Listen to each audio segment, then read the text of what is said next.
After my wife died, my son didn't comfort me.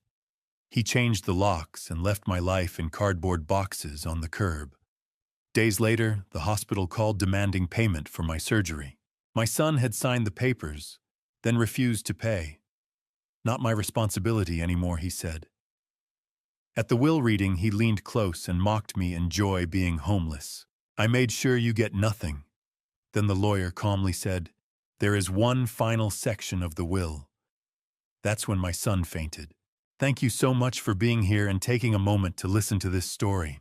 If it resonates with you, please leave a comment and tell me where you're watching from. I truly read and appreciate everyone. Also, just a quick note. Parts of this story have been fictionalized for storytelling and educational purposes. Any names or settings are coincidental, but the lesson behind it is very real, and I hope it's meaningful for you. The phone rang at 11:47 p.m. while I was on my knees in the hallway, sanding the third step from the bottom, the one that had creaked for 6 months, the one Virginia kept reminding me to fix. My hands were covered in sawdust, and I'd been working by the light of a single lamp because I didn't want to wake her. She'd gone to bed early, said she was tired. She was always tired lately. I almost didn't answer. At that hour, it's never good news, but something instinct maybe, or 44 years of marriage teaching me to listen when the universe whispers made me wipe my hands on my jeans and pick up. Mr. Morgan. A woman's voice, professional, careful. The kind of careful that means someone's been trained to deliver bad news. This is Hartford General Hospital. I'm calling about your wife, Virginia Morgan. The sandpaper slipped from my hand. Is she? I couldn't finish.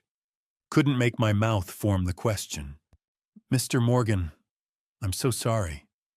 Your wife was brought in by ambulance at 11:15 tonight. She went into cardiac arrest. We did everything we could, but... A pause. The kind that stretches forever. She didn't make it. I'm so sorry. Massive heart failure, they said. Sudden. Nothing anyone could have done. The lamp in the hallway flickered. The third step still creaked. And Virginia, my Virginia, was gone. I don't remember the drive to Hartford General. I remember grabbing my keys. I remember the cold steering wheel under my hands, the way my fingers wouldn't stop shaking. The Parkinson's makes my hands tremble sometimes, but this was different. This was my whole body trying to reject what I'd just heard. The hospital parking lot was almost empty. I found a spot near the emergency entrance and sat there for a moment, engine still running, staring at the bright lights of the ER. Inside those doors, Virginia was waiting. And I wasn't ready. 44 years, and I still wasn't ready to say goodbye. But you never are you? Nurse Angela Turner met me at the front desk. She was young, maybe 30, with kind eyes and a name tag that caught the fluorescent light. She didn't ask me to fill out paperwork. She just said, "Mr. Morgan, follow me, and led me down a hallway that smelled like disinfectant and grief. Room 7. That's where they'd put her. Room 7, like it was just another appointment, just another checkup. Angela opened the door. "Take all the time you need," she said softly and stepped back. I walked in alone. Virginia looked like she was sleeping. That's what everyone says, isn't it? They looked peaceful. They looked like they were sleeping. But it's true. Her face was smooth, relaxed in a way I hadn't seen in months. No pain, no worry. Just still. They'd left her wedding ring on. I noticed that first. 44 years, that ring. I'd bought it at a little jewelry shop in West Hartford in 1979 with 2 months' pay from the construction site. It wasn't fancy, just a simple gold band, but she'd never taken it off. Not once. I reached for her hand. Still warm. Not cold yet. That surprised me. I don't know why. Maybe because in the movies they're always cold. But Virginia's hand was warm, and for a second, just a second, I let myself believe this was all a mistake. That she'd wake up. That we'd go home together. But she didn't wake up. I held her hand, and I cried. Not loud. Not the kind of crying you see in movies. just quiet tears that fell onto the white hospital sheet and disappeared. I told her I was sorry. Sorry I hadn't fixed that third step sooner. Sorry I hadn't noticed she was tired. Really tired, not just end of the day tired. Sorry I hadn't said I love you that morning when she left for her book club. I told her I didn't know how to do this without her, and she didn't answer. Because she was gone. I don't know how long I sat there. Could have been 10 minutes. Could have been an hour. Time does strange things when your world ends. The door opened behind me. I didn't turn around. I knew who it was. I could hear the expensive shoes on the tile floor, the faint buzz of a phone on vibrate. Dad, Mike's voice, flat, no tears. I turned. He was standing in the doorway, still in his work clothes, tailored shirt, no tie phone in his hand. He'd been at some dinner, probably. Some client meeting. His BMW was parked outside next to my old truck, sleek and black, and $40,000 more than I'd ever spent on a car in my life. He glanced at Virginia, just a glance, like he was checking the time, and then looked at me. "We need to talk about arrangements," he said. "Not, how are you holding up, not, I'm sorry, Dad. Not, I can't believe she's gone. Arrangements." I stared at him. My son. My only son. And I didn't recognize him. "Mike," I started. "The funeral home, the service, all of that. We should get it scheduled fast. Before Christmas, probably." He was scrolling through his phone now, not even looking at me. "I'll handle it. You don't need to worry about the details." "I'm not worried about the details," I said quietly. "I'm worried about your mother." He looked up then. Something flashed across his face, annoyance maybe, and then it was gone. "She's gone, Dad. The details are all that's left." He pocketed his phone and turned to leave. At the door, he paused. "I'll call you tomorrow.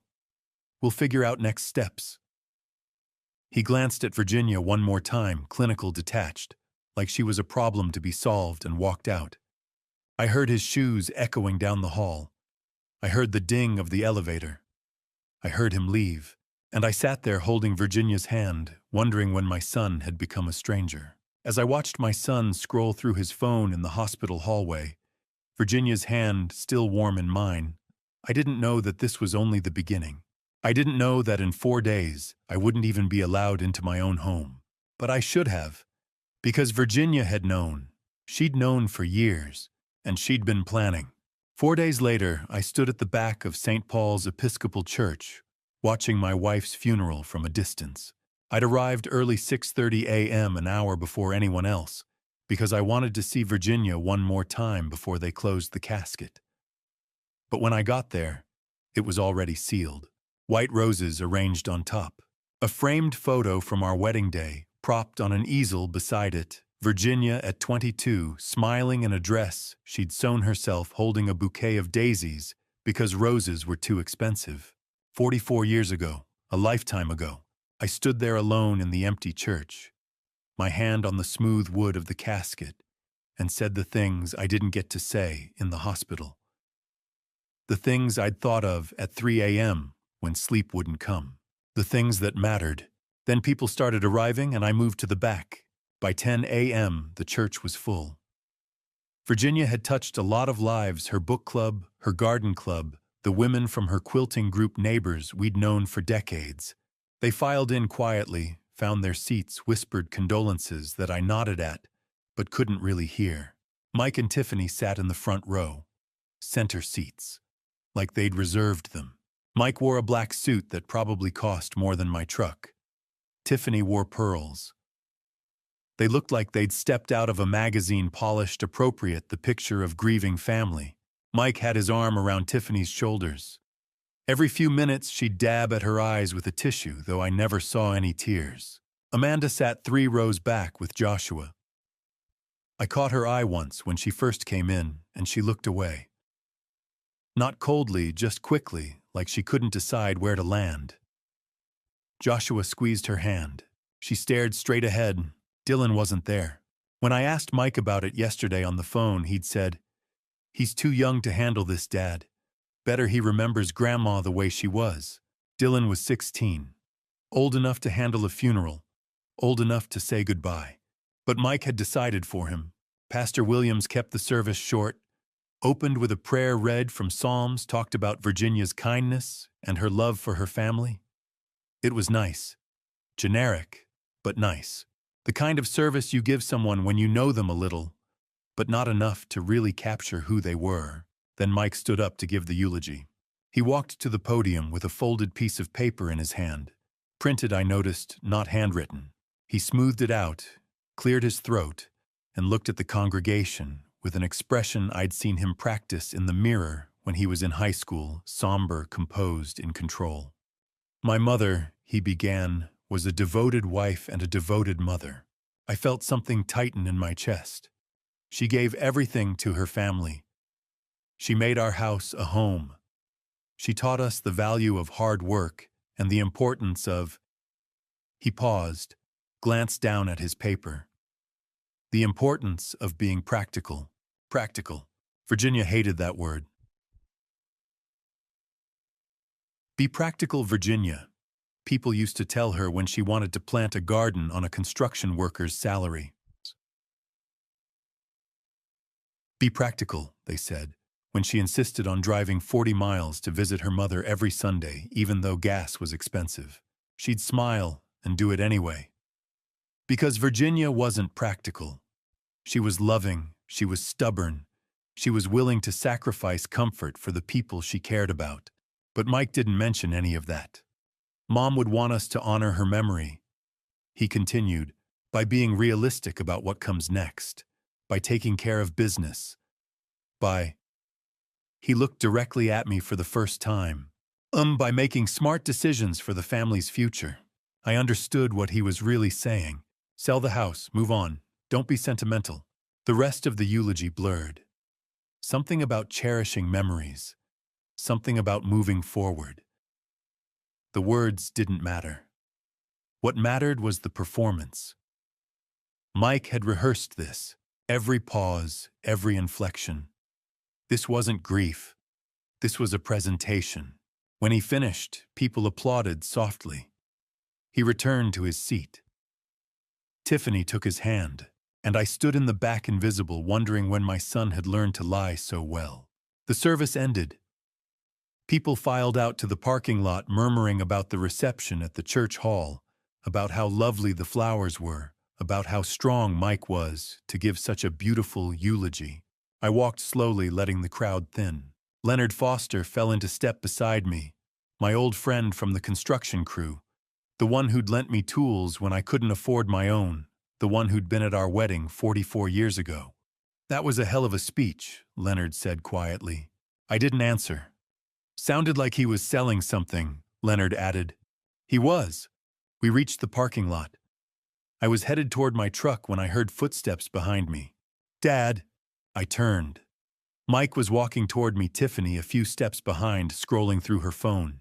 We need to talk about the house, Mike said. No preamble. No. How are you holding up? Just business. I looked at him. At my son. At this stranger in an expensive suit. What about it? I said. It's time to sell. You can't maintain it alone, Dad.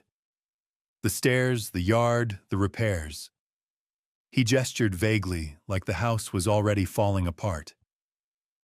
Mom would want you to be practical. There was that word again. That's my home, I said quietly. Virginia and I bought it in. Virginia's gone. His voice was flat. Not cruel exactly, just matter of fact. Be realistic. Something in me cracked. Not broke, not yet, but cracked. I am being realistic, I said. That house is where we raised you. Where we— Dad. Mike's tone sharpened. I'm trying to help you. The house is too big. You're getting older. You have Parkinson's. You need to downsize. I can help you find a place. I don't need your help. Mike's jaw tightened. For a second, I saw something flicker in his eyes. Anger maybe, or frustration, and then it was gone. Fine, he said. We'll talk about this later, when you're thinking clearly. He turned and walked back to his BMW.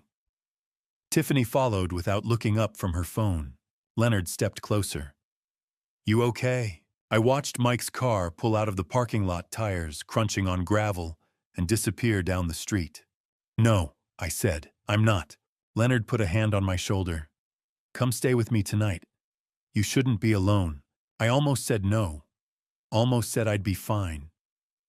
But the truth was, I didn't want to go back to that empty house. Not yet. "Okay," I said. We walked to our trucks together, and I tried not to think about Mike's words. Tried not to think about the way he'd said, "Be realistic," like fume. Like Virginia's life, our life together was something that could be reduced to square footage and market value. But I couldn't stop thinking about it. As I watched Mike's BMW pull out of the church parking lot, I thought that was the worst conversation we'd ever have. I was wrong. The next morning, I discovered I no longer had a key to my own front door. The morning after Virginia's funeral, I woke up at 6:30 a.m. on Leonard's couch.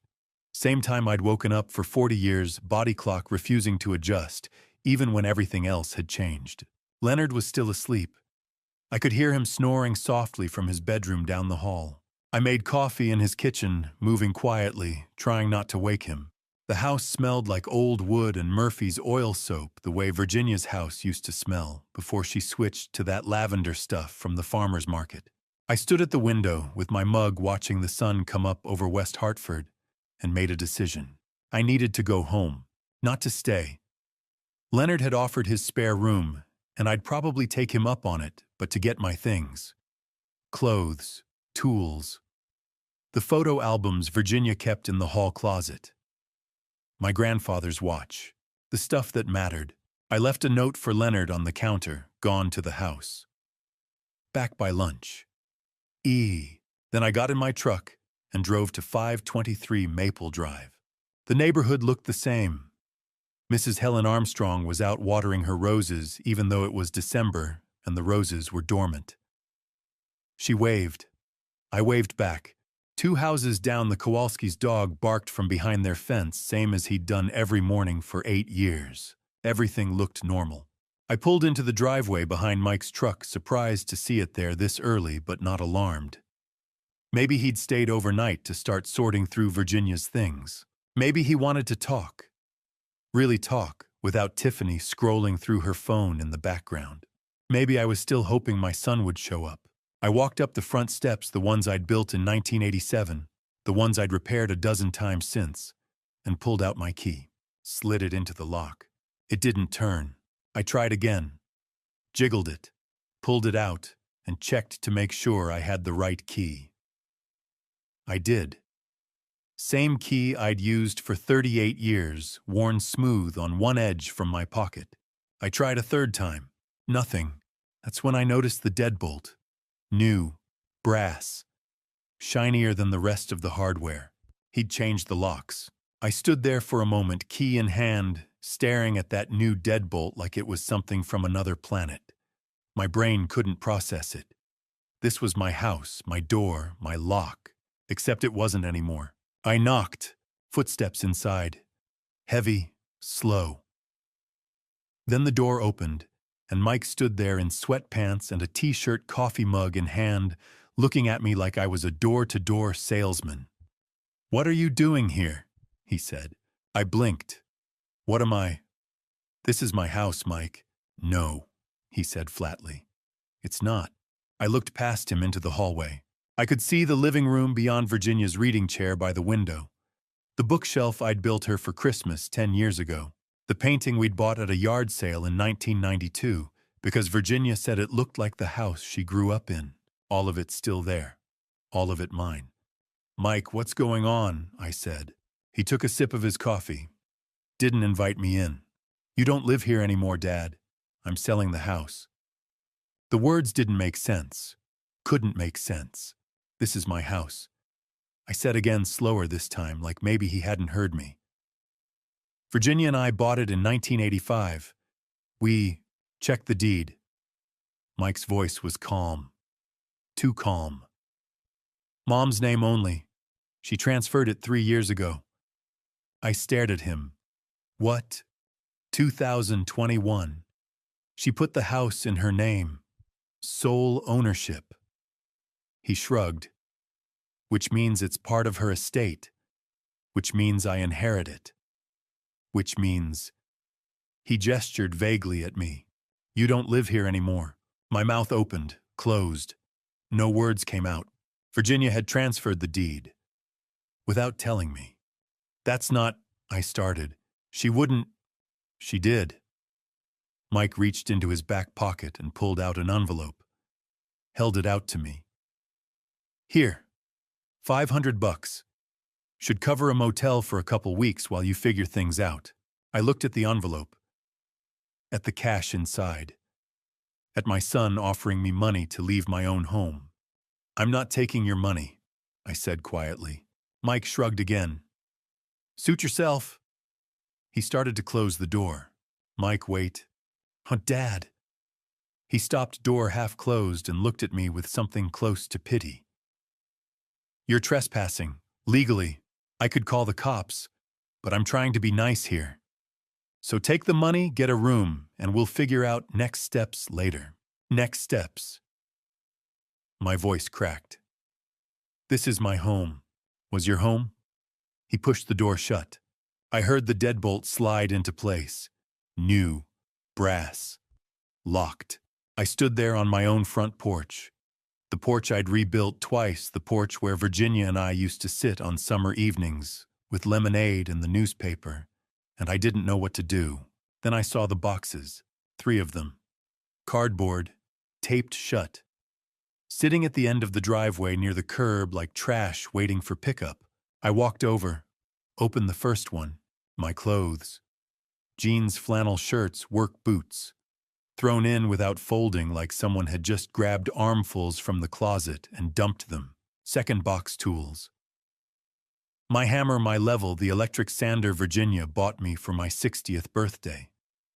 The box was heavy, carelessly packed. I could hear things shifting inside. Third box, photos. Albums, loose pictures, frames. And on top, the wedding photo, the one that used to hang in the hallway. Virginia in that dress she'd sewn me in my only suit, both of us grinning like we'd won the lottery. It was in a black trash bag frame, cracked glass broken. He'd thrown it away. I pulled it out carefully, shook off the broken glass. Virginia's face smiled up at me, young and hopeful and so damn happy. Mr. Morgan. I turned. Mrs. Helen Armstrong was standing at the edge of her yard garden hose, still in hand, staring at me and the boxes. And what's going on, she said. I didn't know how to answer. Didn't know how to explain that my son had just locked me out of my own house the morning after burying my wife. My voice caught. I'm just getting some things. Mrs. Helen's eyes moved from me to the boxes to Mike's truck in the driveway. Her mouth tightened into a thin line. This isn't right, she said. No, I agreed. It's not. She pulled out her phone. I'm taking a picture. For the record, I didn't stop her. I loaded the 3 boxes into the bed of my truck. Didn't look at the house. Didn't look at the windows to see if Mike was watching. Just loaded the boxes, climbed into the cab, and started the engine.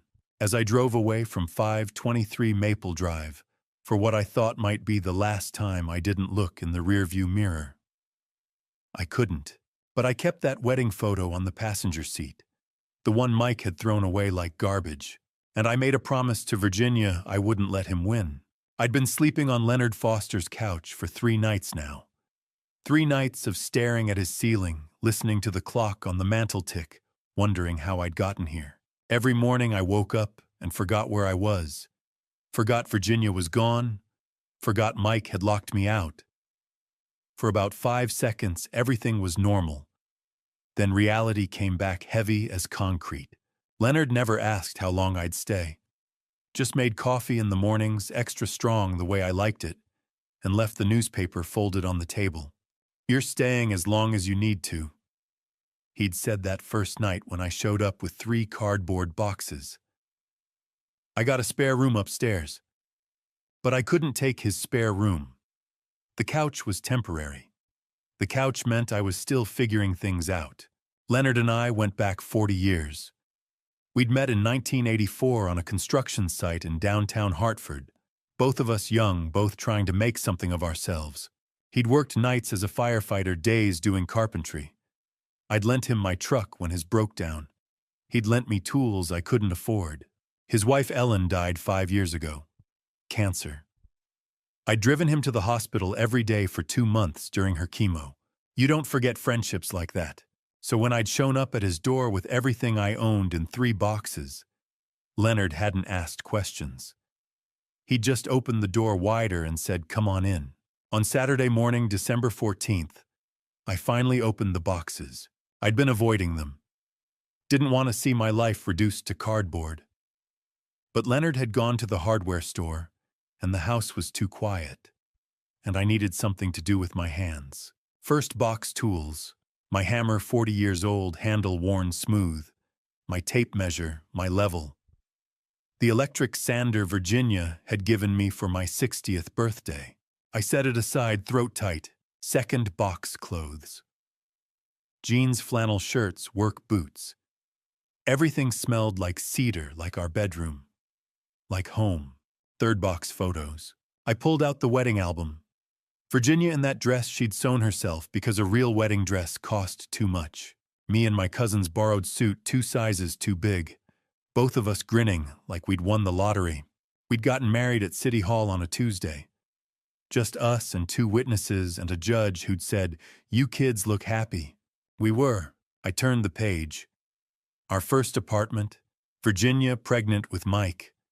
Pictures I hadn't looked at in years.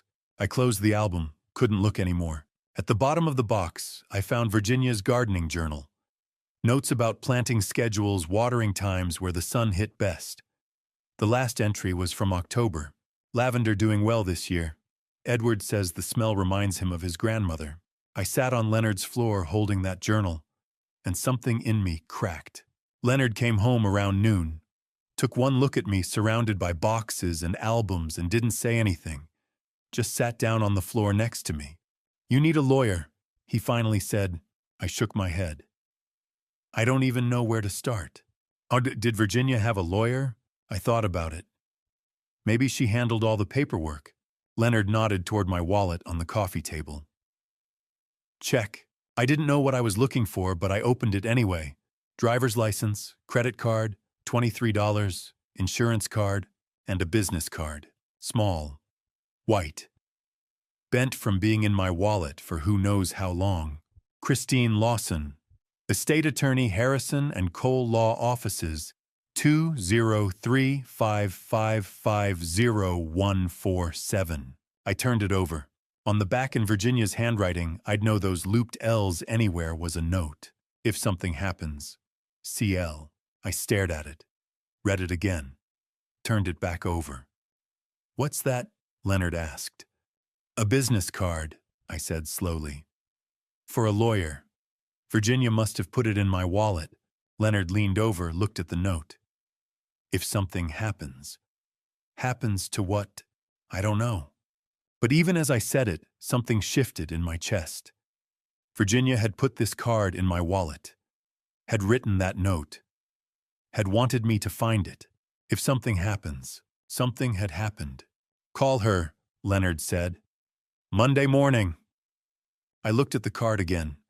At Virginia's handwriting. At the phone number I'd never noticed before. "Okay," I said. "Monday."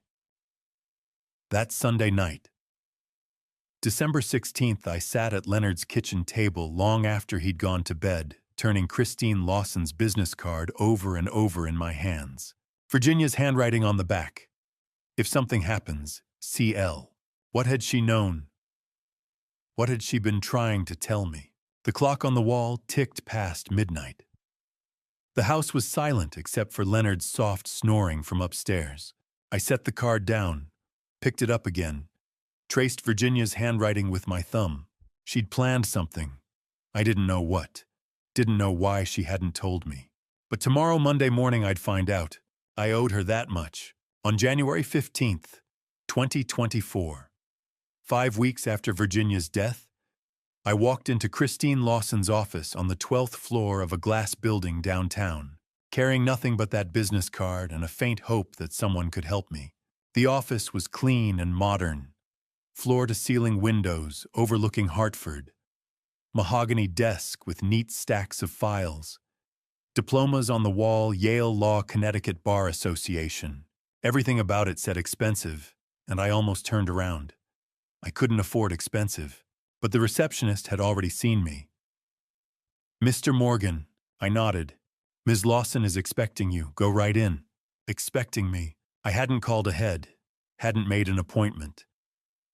I'd just shown up at 9 a.m. because Leonard had pushed me out the door with coffee and a pep talk. The door to the inner office opened, and a woman in her mid-50s stepped out. Sharp gray suit, reading glasses on a chain, the kind of calm authority that comes from 30 years of practice. Mr. Morgan," she said, extending her hand. "I'm Christine Lawson. I've been expecting you." I shook her hand, confused. "You have. Please sit."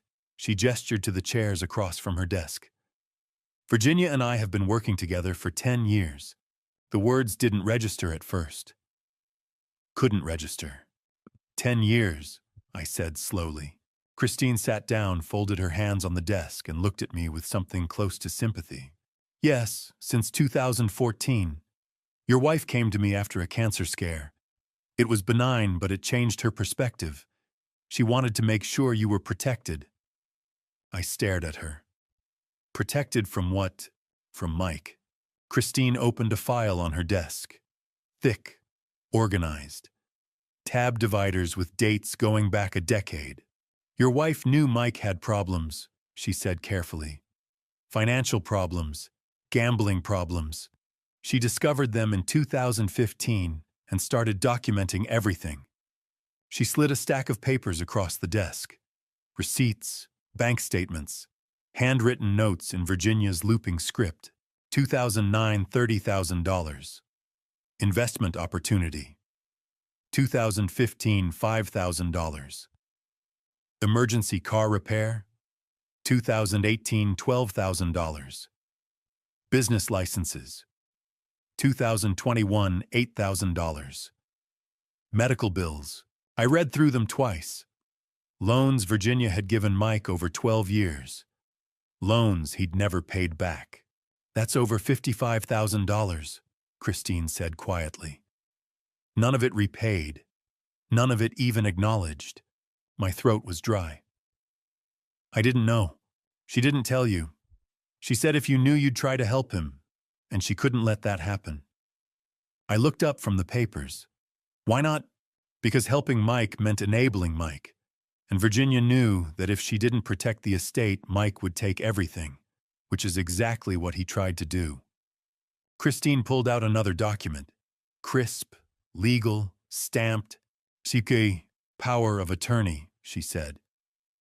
"Filed December 2023. Mike claimed you were incompetent due to Parkinson's disease and grief. He forged your signature. I felt like I'd been punched. He forged... We have proof. The signature analysis came back last week. It's not yours. Which means Mike committed fraud. Which means..." Christine leaned forward. "Your wife was playing chess while he was playing checkers. Let me show you what Virginia built," Christine said. She pulled up a spreadsheet on her computer, turned the screen toward me. "Virginia Eleanor Morgan, estate summary. Real property. 523 Maple Drive, Hartford, Connecticut. $520,000. Deed transferred to Virginia E. Morgan, sole ownership. March 2021. Life insurance. Northwestern Mutual Policy, number 8847392. $400,000. Beneficiary Edward Morgan. Financial accounts, savings. Hartford Federal Credit Union. $178,000. Stocks/bonds Fidelity. $78,000 401k retirement account. $95,000. Total estate value $1,271,000. I couldn't speak. Couldn't process the numbers. $1 million. Virginia had saved $1 million. How I finally managed. She worked part-time as a bookkeeper for 10 years, Christine said. Quiet work. Careful work. Every paycheck went into accounts in her name only. She never told Mike, never told you, because she knew Mike would find a way to take it. I thought about Virginia coming home from work. Tired. Always tired lately. I thought she was just getting older. Thought the bookkeeping job was just something to keep her busy. She'd been building a fortress. Hut the house deed. Christine continued. Transferred in 2021. You signed the papers, but I doubt you noticed. Virginia told you it was for tax purposes. I remembered. Vaguely. Sitting at the kitchen table, Virginia sliding papers in front of me. Just a formality, honey. Saves us on property taxes. I'd signed without reading. It saved more than taxes, Christine said. It saved your home. Mike can't touch it. It's not marital property. It's not his. It's yours. What do I do now? I asked. Christine closed the file. We wait. Wait. For the will reading, June 20th. Virginia's will is ironclad. Witnessed. Notarized. Video recorded with a forensic psychiatrist confirming her mental competency. Mike can contest it, but he'll lose. He'll try anyway. Of course he will. Christine smiled grimly. That's why Virginia set aside a $50,000 defense fund. For legal fees. For your protection. She thought of everything. I sat back in the chair, overwhelmed. Virginia had known. For 10 years, she'd known Mike would do this. And she'd spent a decade quietly, carefully, methodically building a wall between him and me. Why didn't she tell me? I said. Christine's expression softened. Because you would have tried to fix it, tried to save Mike. And Virginia knew. She paused. Some people can't be saved. They can only be contained. I left Christine's office at noon, walking out into the January cold with a folder full of documents I didn't fully understand, and a head spinning with numbers and plans and revelations. Virginia had saved over $1 million. She'd transferred the house deed. She'd documented Mike's loans. She'd hired a lawyer. She'd recorded a video. She'd set aside money for my defense. For 10 years, she'd been 3 steps ahead. And I'd had no idea. As I walked to my truck, my hands were shaking.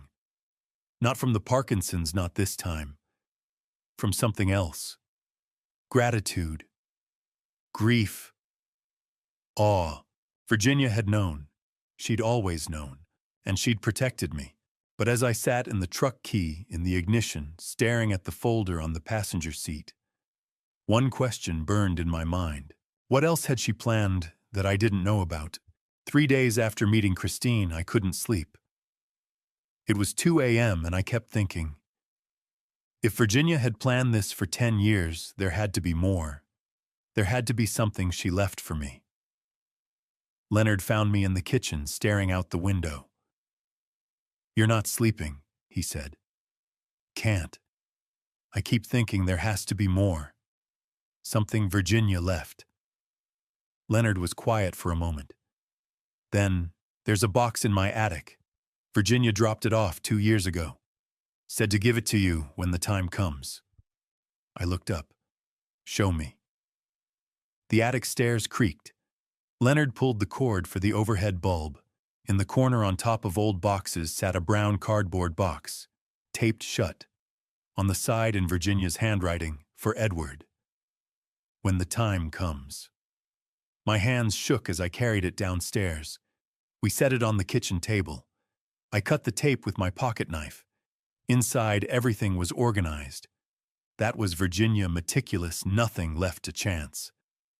Bank statements. Hartford Federal Credit Union. Account in Virginia's name only. Opened March 2014, 10 years of deposits. Final balance $178,412. House deed. Transfer documents March 2021. From Edward and Virginia Morgan to Virginia E. Morgan sole ownership. My signature at the bottom. I'd signed it thinking it was for taxes, insurance policies. Northwestern Mutual, life insurance $400,000. Beneficiary Edward Morgan, and then a thick envelope. Rubber banded, bulging. I opened it. 67 receipts, each one paper-clipped with a handwritten note. October 2009. Check. Leonard found me in the kitchen, staring out the window. "You're not sleeping," he said. "I can't. I keep thinking there has to be more. Something Virginia left." Leonard was quiet for a moment. Then, "There's a box in my attic. Virginia dropped it off 2 years ago. Said to give it to you when the time comes." I looked up. "Show me." The attic stairs creaked. Leonard pulled the cord for the overhead bulb. In the corner on top of old boxes sat a brown cardboard box, taped shut. On the side in Virginia's handwriting, for Edward. "When the time comes." My hands shook as I carried it downstairs. We set it on the kitchen table. I cut the tape with my pocket knife. Inside, everything was organized. That was Virginia meticulous, nothing left to chance. Bank statements. Hartford Federal Credit Union. Account in Virginia's name only. Opened March 2014. 10 years of deposits. Final balance $178,412. House deed. Transfer documents, March 2021. From Edward and Virginia Morgan to Virginia E. Morgan, sole ownership. My signature at the bottom. I'd signed it thinking it was for taxes, insurance policies, Northwestern Mutual, life insurance $400,000, beneficiary Edward Morgan, and then a thick envelope, rubber banded, bulging. I opened it, 67 receipts, each one paper-clipped with a handwritten note. October 2009, check $1,847, $30,000. Investment opportunity. Mike. Never repaid. June 2015. Cash, $5,000. Emergency car repair. Mike. Car repossessed 3 months later. November 2018. Check $3,392, $12,000. Business licenses. Mike. Business never opened. March 2021, bank transfer $8,000, medical bills, Mike, gambling debts, 12 years of loans, everyone documented, everyone with Virginia's notes. At the bottom, a piece of notebook paper. He never paid back a cent. There was one more thing, a sealed envelope, white, my name on the front. Underneath read this alone. Leonard quietly left the room. "My dearest Edward, if you're reading this, I'm gone. And I'm so sorry I'm not there with you. But I want you to know I've been preparing for this day for a very long time. I've known about Mike's problems since 2009. The gambling, the debts, the lies. At first I thought I could help him. I gave him money. I believed his stories. But the money disappeared, and the stories kept changing, and I realized he wasn't going to stop. I couldn't tell you. I know how that sounds. I know you're probably angry with me right now. But Edward, if I'd told you, you would have tried to fix it. You would have given him more money, more chances. You would have believed him, because that's who you are. You see the best in people even when they don't deserve it. I couldn't let that happen. I couldn't let him destroy you the way he was destroying himself. So I kept secrets. I opened accounts you didn't know about. I transferred the house deed. I documented everything. And I hated it. I hated lying to you. I hated carrying this alone. But I had to protect you. Even if it meant you'd be angry with me later. Even if it meant you'd never understand why. I hope you can forgive me. Please trust Christine. I've been working with her for 10 years. She knows the plan. She'll guide you through it. And Edward, I know this is hard. I know you're hurting. But you're stronger than you think. You always have been. I love you. I've always loved you. From the day we got married in that courthouse with your cousin's borrowed suit, to the day I wrote this letter knowing I might not see you again. You were my home. You still are. Forever yours, Virginia. I sat at Leonard's kitchen table as dawn broke Virginia's letter in my hands, surrounded by a decade of evidence she'd quietly collected. She'd known. She'd always known. And she'd protected me even when it meant carrying the weight alone. I cried then. Not the quiet tears from the hospital. This time I sobbed for Virginia, for the secrets she'd kept, for the burden she'd carried, for the love that drove every decision. When I finally stopped, I folded Virginia's letter carefully, put it back in the envelope, set it on top of the box with the receipts and the bank statements and the proof of everything she'd done. She'd documented everything. She'd built a fortress. But one question remained. What else had she set in motion? The answer came the next morning. My phone lit up with a Facebook message from someone I never expected. Dylan Morgan.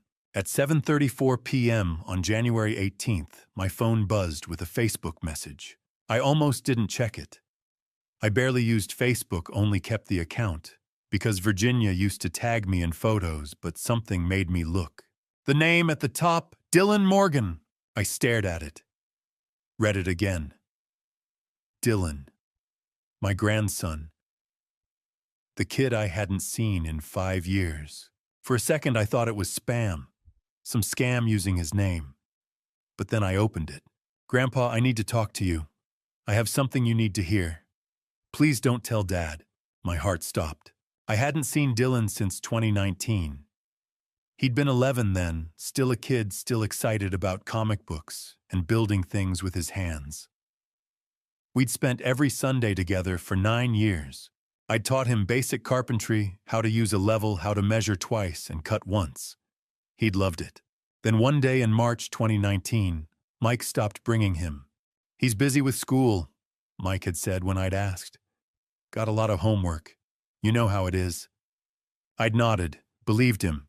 Kids get busy. But weeks turned into months. I'd call Mike's house, ask to talk to Dylan. Mike always had an excuse. He's at a friend's house. He's studying. He's asleep. Virginia had tried too. Called Mike's cell. Mike blocked her number. By 2020, I'd stopped trying. Figured Dylan had outgrown me. Teenagers do that right. Grow up, get embarrassed by their grandparents, move on. But this message, please don't tell Dad, suggested something else. I showed Leonard the phone. What do you think? I said. Is it real, or is Mike messing with me? Leonard read the message twice. Could be a trap. That's what I'm thinking. But what if it's not? Leonard looked at me. What if the kid actually needs you? I stared at the screen, at Dylan's name, at the words, I need to talk to you. Only one way to find out, Leonard said. I typed slowly, thumb shaking. Dylan, is this really you? The reply came immediately. 3 dots. Then, yes, Grandpa, it's me. I'm 16 now. I remember you used to teach me carpentry on Sundays. You made me that wooden box for my Legos, the one with the sliding lid. I sat down hard. The Lego box. I'd made it in 2018, Dylan's 11th birthday. He'd been obsessed with Legos, had them scattered all over Mike's living room. Virginia had joked that someone was going to step on one and break a toe, so I'd built him a box. Pine wood sanded smooth with a sliding lid that locked with a small wooden peg. Dylan's name burned into the top with Virginia's wood-burning kit. He'd loved it, carried it everywhere for months. Mike couldn't have known about that box. He'd never paid attention to the things Dylan and I made together. This was real. Why now, I typed. Why after 5 years, the 3 dots appeared, disappeared, appeared again, because Grandma Virginia told me to. She gave me this phone 2 years ago. She said when the time came, I'd know what to do. I read it 3 times. Virginia had given Dylan a phone 2 years ago. She gave you a phone, yes, in 2022, right after Dad said I couldn't visit you anymore. She met me at school one day and handed me this old smartphone. Said to keep it hidden. Said someday I'd need it to reach you. I looked at Leonard. He'd been reading over my shoulder. She knew, Leonard said quietly. 2 years before she died, she knew Mike would cut you off, and she made sure Dylan had a way to reach you. My hands were shaking again. Not from Parkinson's. From the realization that Virginia's plan went deeper than bank accounts and receipts and legal documents. She'd protected my connection to Dylan. Can we meet? Dylan's next message read, "Day after tomorrow. There's something you need to hear. Something I recorded. Recorded. I can't explain over text, but it's important. Please, Grandpa? I need your help." I hesitated, looked at Leonard. "Public place," Leonard said. "Somewhere safe, just in case." I nodded, typed where. "Anywhere you want. I can get there." I thought for a moment. "Pete's Diner, Main Street, downtown Hartford. Day after tomorrow, 2 p.m. Do you know it?" "I'll find it. Come alone," I typed. "And Dylan, I know. Don't tell Dad." "I won't. He can't know about this." The way he said it, "he can't know," made my chest tighten. Dylan wasn't just keeping a secret. He was scared. After Dylan stopped replying, I sat at Leonard's kitchen table with my phone in my hands, staring at the conversation. Dylan had been 11 when I'd last seen him. A kid. Now he was 16. Almost a man. 5 years I'd missed. 5 years Mike had stolen. And Virginia had known. She'd known Mike would cut Dylan off. So she'd given my grandson a secret phone and told him to wait. "When the time comes, you'll know what to do." "What do you think he recorded?" Leonard asked. "I don't know." But even as I said it, I had a feeling. A suspicion that made my stomach turn. If Virginia had given Dylan a phone to keep hidden from Mike, and if Dylan had something recorded that he couldn't explain over text, it had to be Mike. That night, I barely slept. I lay on Leonard's couch, staring at the ceiling, thinking about Dylan, about the Lego box I'd made him 6 years ago, about the kid who used to spend every Sunday with me learning to measure and sand and build, about the phone Virginia had given him in secret, about whatever he'd recorded that he needed me to hear.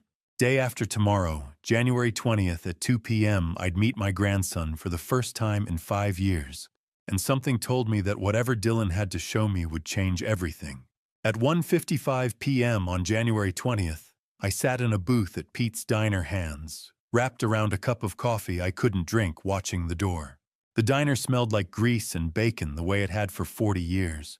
Pete, the actual Pete, not his son who ran it now, had served Virginia and me breakfast here the morning after our wedding in 1979. 45 years later, the booths were still red vinyl.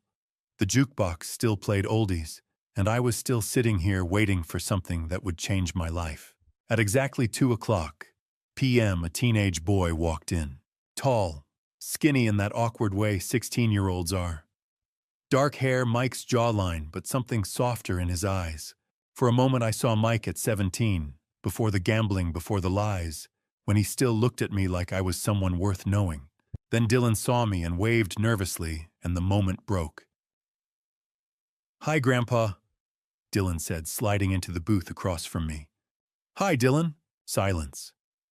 We stared at each other like strangers because that's what we were now. 5 years changes a kid. 11 to 16. Middle school to high school. Boy to young man. "I wasn't sure you'd come," Dylan said finally. "I wasn't sure this was real." Dylan's mouth twitched almost a smile. "Yeah, I get that." A waitress came by. Dylan ordered water. I ordered more coffee I wouldn't drink. She left. Dylan reached into his jacket and pulled out a phone. Old. Android. Cracked screen. Not the iPhone I'd seen teenagers carrying lately. "Grandma gave me this in 2019, Dylan said. "Right after Dad stopped letting me visit you. She met me outside school one day and handed it to me. Told me to hide it. Said someday I'd need it." I looked at the phone. At Virginia's foresight reaching back 5 years. "Why?" When I asked, Dylan's eyes met mine. "She said when the time came I'd know what to do." He paused. She was right. Dylan tapped the phone screen, opened a folder, selected a file. "Thanksgiving 2022, he said. 14 months ago. I was in my room. They were in the kitchen. They thought I couldn't hear them. He pressed play. The audio was muffled at first, background noise, dishes clinking. Then voices. Clear, unmistakable, Mike's voice. Once the old man is gone, we'll have everything. The house, the insurance, everything. Tiffany's voice. What if he doesn't cooperate? Mike. We'll have him declared incompetent if we have to. He's already showing signs with that Parkinson's thing. Tiffany. What about your mom, Mike? She won't be around forever. And when she goes, I'll make sure everything's in my name. Dad won't even know what hit him. Laughter. Then the recording ended. I couldn't speak. Couldn't move. The words echoed in my head. Once the old man is gone, declared incompetent. Won't even know what hit him. My son. My son had said those things. Had laughed about them. Grandpa, Dylan's voice was small. Scared. I looked up. Dylan was watching me, waiting. She knew, Dylan said quietly. Grandma knew. She recorded their conversations for 2 years. Different holidays, different nights. She gave me this phone so I'd have proof. Why didn't she tell me? My voice cracked. She said you'd try to fix it. Try to save Dad. She said Dad would hurt you if you got in his way. Dylan's hands were shaking. She was protecting you. I closed my eyes. Virginia. Always protecting me. Even when it meant lying. Even when it meant carrying the weight alone. Why are you telling me now? I asked. Because she's gone. Dylan's voice broke. And you need this. For the will reading. To prove what Dad's really like. I opened my eyes. Looked at my grandson, this brave, scared 16-year-old kid who'd kept Virginia's secret for 5 years. Yeah, you'd testify, I said, in court against your father. Yes. No hesitation. I'm done lying for him. Dylan. He's not a father, Grandpa. Dylan's eyes were wet now. Fathers don't plot against their parents. Fathers don't cut their kids off from people who love them. He's a bully. And I'm done. I reached across the table, took Dylan's hand. His fingers were cold. You're the only grandfather I have left, Dylan whispered. And you're the bravest person I know, I said. Dylan started to cry then. Quiet tears, the kind you try to hide. I squeezed his hand tighter.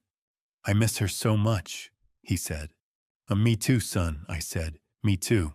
We sat there for a while. 2 people who'd lost Virginia, who'd been manipulated and lied to and kept apart, finally finding each other again. Eventually, Dylan wiped his eyes, drank his water, looked at me. What happens now? He asked. Now, I said, we make sure Virginia's plan works. Dylan nodded. The will reading, June 20th, 5 months from now. Can you keep this secret until then? I've kept it for 5 years, Dylan said. I can keep it 5 more months. If your father finds out, he won't. I'll be careful.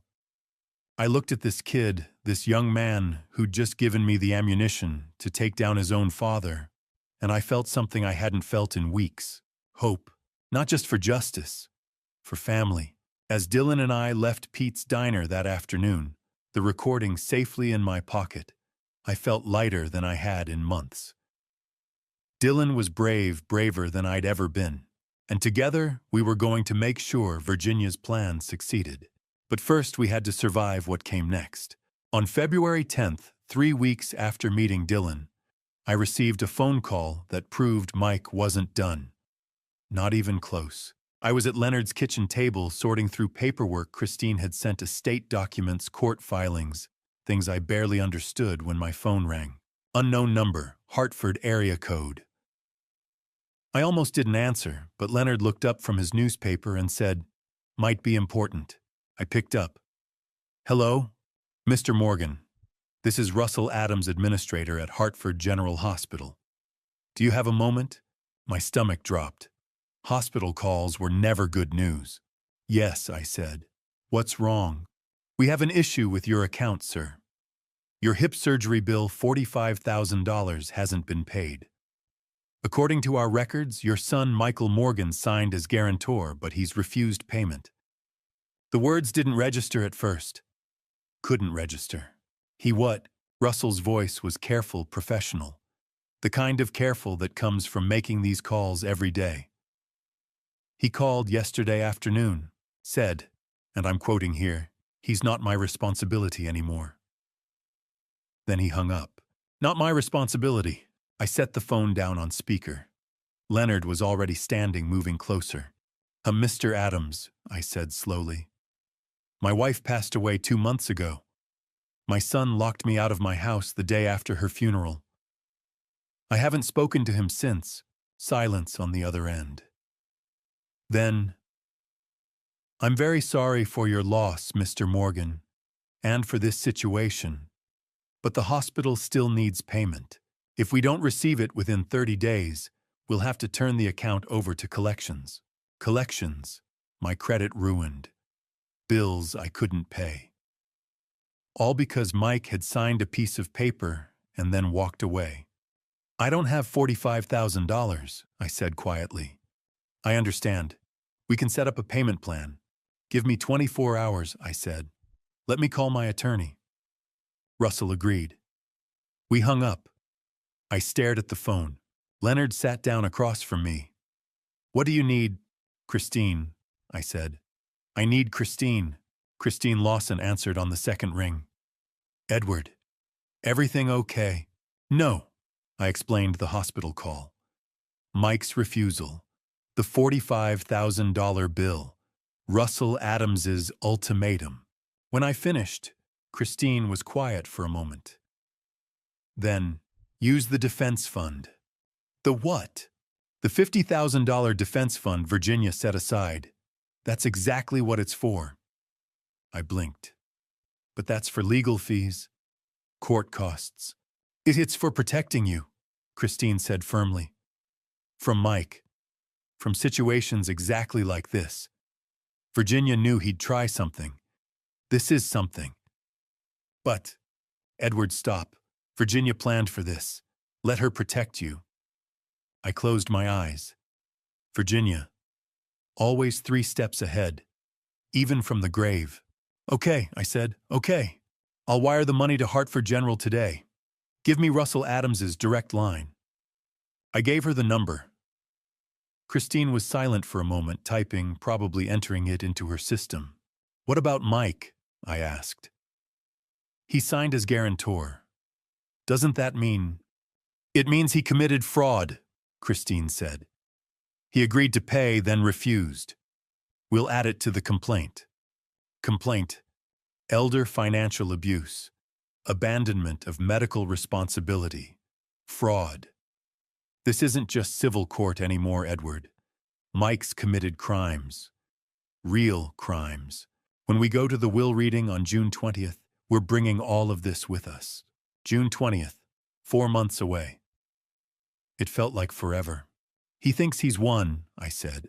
Christine's voice went cold. "Good. Let him think that. The longer he believes it, the harder he'll fall." I thought about Mike in that hospital room, the night Virginia died, scrolling through his phone while her body was still warm.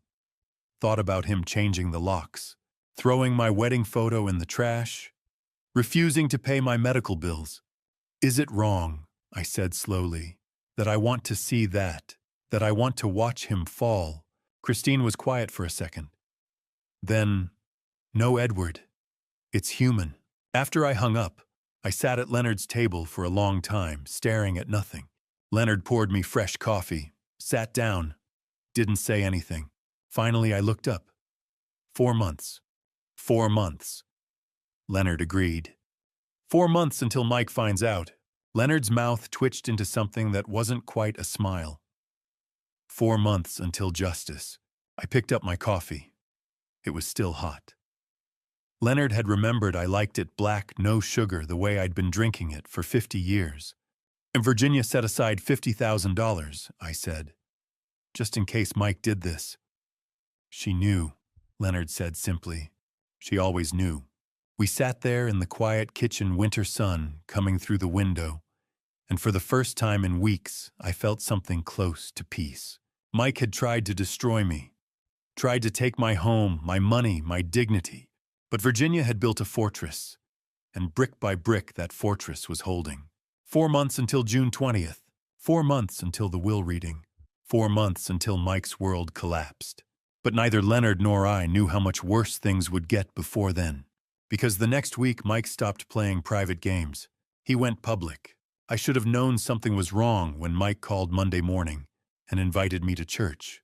My son hadn't invited me anywhere in 5 years, but his voice was different, soft, pleading. "Dad, maybe we should talk. With professional help." Pastor Richards offered to mediate. Leonard watched me hang up. "You're not going. It's a church. What's he going to do?" Leonard's expression told me exactly what Mike was going to do. St. Andrew's Church sat on Farmington Avenue, a brick building with a white steeple. I arrived at 2 o'clock. The parking lot was half full. Inside the fellowship hall was arranged like an intervention. Chairs in a circle, tissues on the table. A woman in a navy suit with a clipboard. Mike and Tiffany sat on one side. Pastor Richards sat next to them looking uncomfortable. 3 church members I vaguely recognized occupied other chairs, and in the center was the woman with the clipboard, and Dad. Mike stood, smiled. "Thank you for coming. This is Dr. Nancy Hoffman. She's a specialist in addiction and cognitive impairment." The room tilted. Dr. Hoffman extended her hand.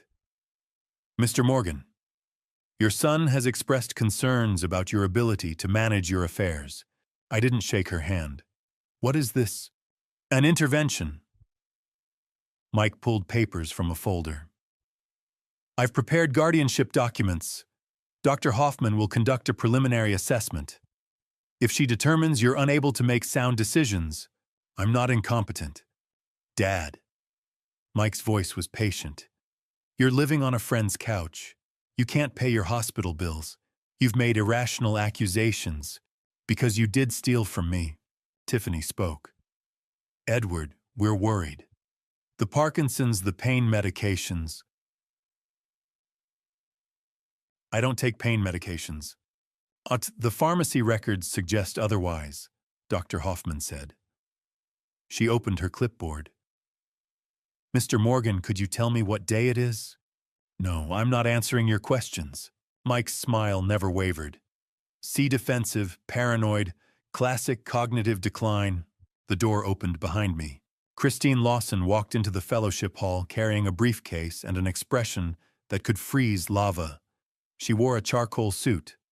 Her heels clicked like a countdown. "I'm Christine Lawson, Mr. Morgan's attorney. This meeting is over." Mike stood. "This is a private family matter. This is elder abuse."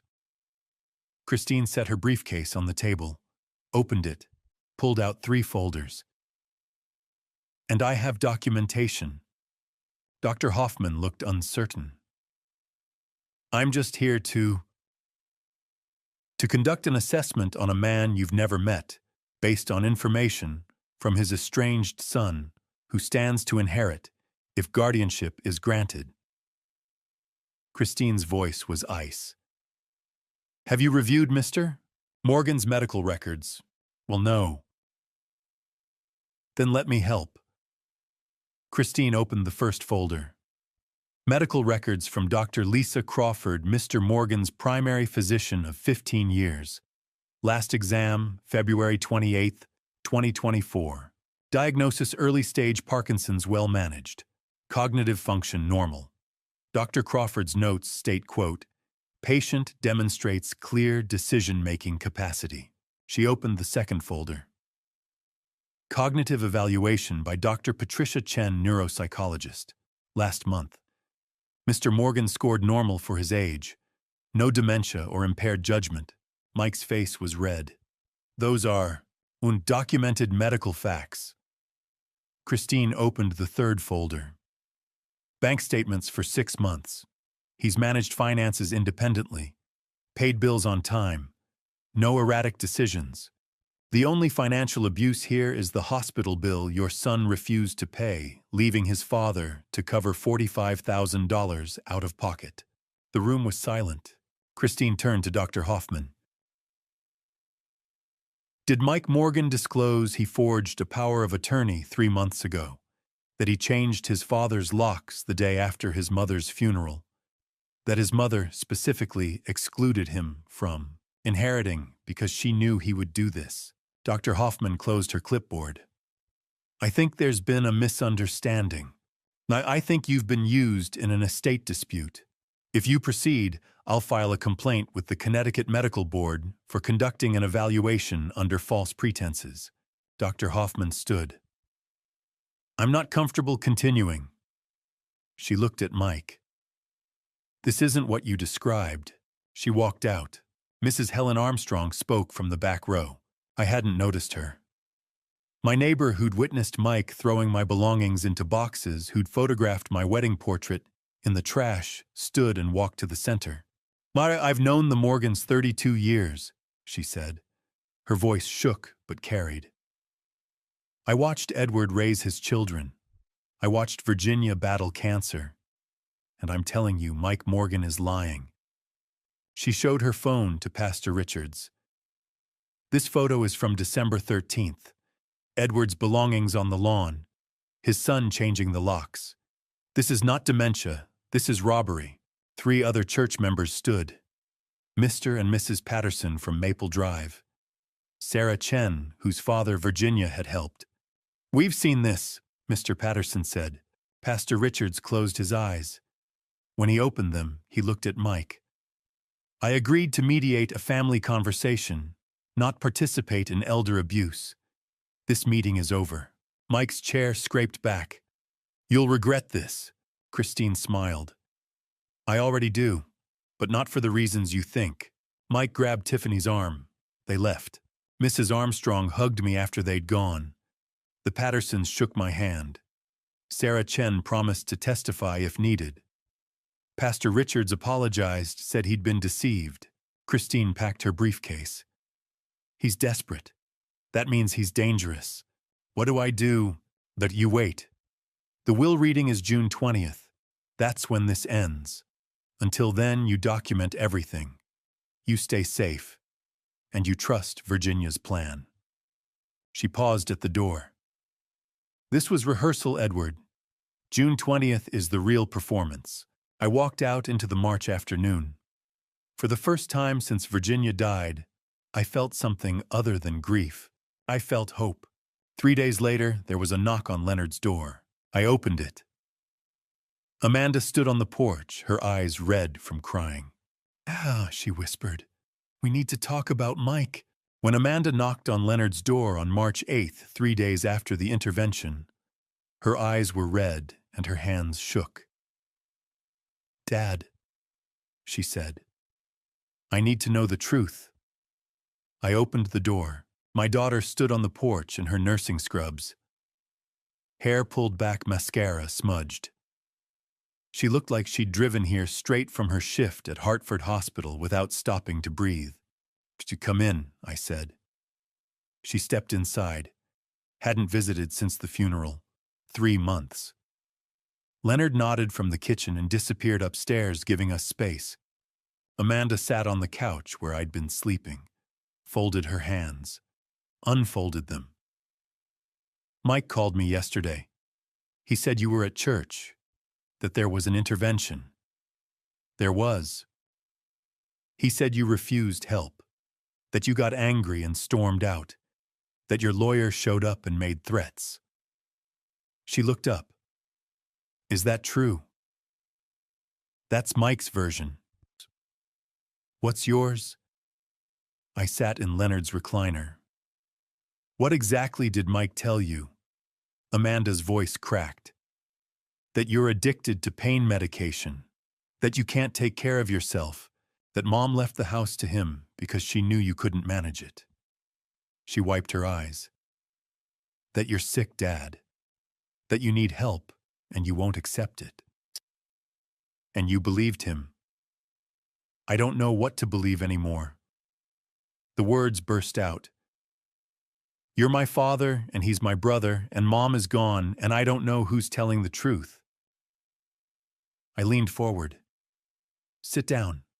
There's something you need to hear. I pulled out the phone Dylan had given me. The old phone Virginia had given him in 2019. Found the recording. Pressed play. Amanda listened. At first, her expression was confused. Then it changed. Her hand came up to cover her mouth. Mike's voice. Once the old man is gone, we'll have everything. The house is worth $500,000. Life insurance is $400,000. Savings stocks, the 401k, we're talking over $1 million. Tiffany's voice. What if he doesn't cooperate? Mike's voice. We'll have him declared incompetent. The Parkinson's thing makes it easy. Get a doctor to say he can't manage his affairs. Then we file for guardianship. Amanda's face went white. Oh my God. Tiffany's voice. What about Amanda? Mike's voice. Amanda will side with me. She always does. I stopped the recording. Amanda was crying. Dylan recorded this. Your mother gave him the phone 2 years before she died. She knew Amanda. She knew everything.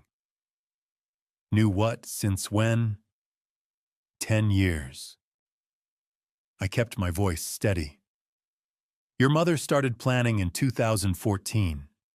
She knew about Mike's gambling debts. She knew about the money he borrowed and never paid back. She knew he'd come after me when she was gone. So she protected me. Changed the house deed to her name in 2021. Updated her will. Set up a defense fund. Left evidence. Left instructions. I paused. She even left a video message explaining everything. We'll see it at the will reading on June 20th. Amanda's shoulders shook. I didn't know. I swear I didn't know. I know, sweetheart. She looked up. Her eyes were devastated. He told me he needed $25,000 for funeral expenses. I gave it to him. I withdrew it from my retirement account. I thought it was for Mom.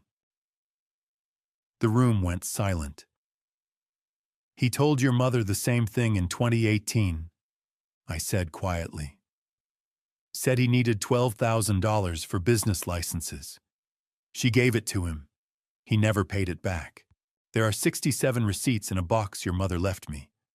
Loans going back to 2009. Over $55,000. He never repaid a cent. Amanda buried her face in her hands. He lied to all of us. Yes. For years. Yes. She looked up. What do I do, Dad? I reached across and took her hand. You get to choose. I won't force you. I won't guilt you. Mike is your brother. That's real, but you get to decide who you stand with. Amanda squeezed my hand. I choose you. I'm standing with you, Dad. Her phone rang. Joshua, she answered on speaker. Hey, Joshua's voice said. Everything okay? You left the hospital in a hurry. Amanda's voice shook. Josh, I need to tell you something. She explained everything. The recording, the loans, the lies, Virginia's 10-year plan. When she finished, there was silence on the line. Then Joshua said, We're going to the will reading. All of us. Amanda wiped her eyes. You sure? I'm sure. Your dad's family. That's all I need to know. Amanda smiled through tears. Thank you. We'll bring Isabella and Noah too, Joshua said. They should see their grandfather. It's been too long. After she hung up, Amanda stood, hugged me. We'll be there June 20th, all 4 of us, and Dad. Yeah. I'm sorry for not calling, for not visiting, For believing Mike without asking questions. You didn't know. I should have. She headed for the door. Stopped. Will you be okay? I will now. She left promising to bring the grandkids next weekend. After Amanda drove away that night, I felt something shift. I wasn't alone anymore. Virginia's plan was working. Christine had the evidence. Dylan had the recording. Amanda was standing with me. Even Leonard, who'd given me his couch for 3 months without complaint, was proof that family wasn't always blood. But Mike wasn't done fighting. A week later, Leonard's house was vandalized. Spray paint on the garage door, broken windows, and a message that left no doubt who was responsible. I stood in the driveway at dawn, staring at the words someone had painted in red. Liar. Mike was getting desperate. And desperate men do dangerous things. Leonard stood in his driveway in his bathrobe and slippers, holding a coffee mug. The steam rose into the cold morning air. His face was pale. Jesus Christ, he said. I walked past him to get a better look. The word was 6 feet tall, dripping red paint like blood. 3 windows on the first floor were smashed. Glass glittered on the lawn. The mailbox had been knocked over. The flower beds Virginia had helped Leonard plant 5 years ago were trampled flat. Leonard, I'm so sorry, I said. This is because of me. He turned. His jaw was set. Don't apologize. This proves we're right. Right about what? That your son is out of control. He pulled out his phone. I'm calling the police. I looked at the garage door again, at the word, at what Mike had reduced himself to. Do it, I said. Officer Mark Sullivan arrived 20 minutes later. He was a young cop with a crew cut and kind eyes. He'd been on the force for 10 years, Leonard said. Good guy. Fair. Sullivan walked the perimeter of the house, taking notes.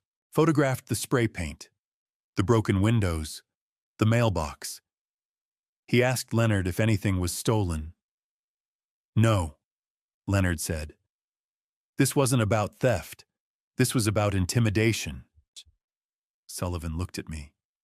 Mr. Morgan, your friend says you know who did this. I do. You have proof. Leonard stepped forward.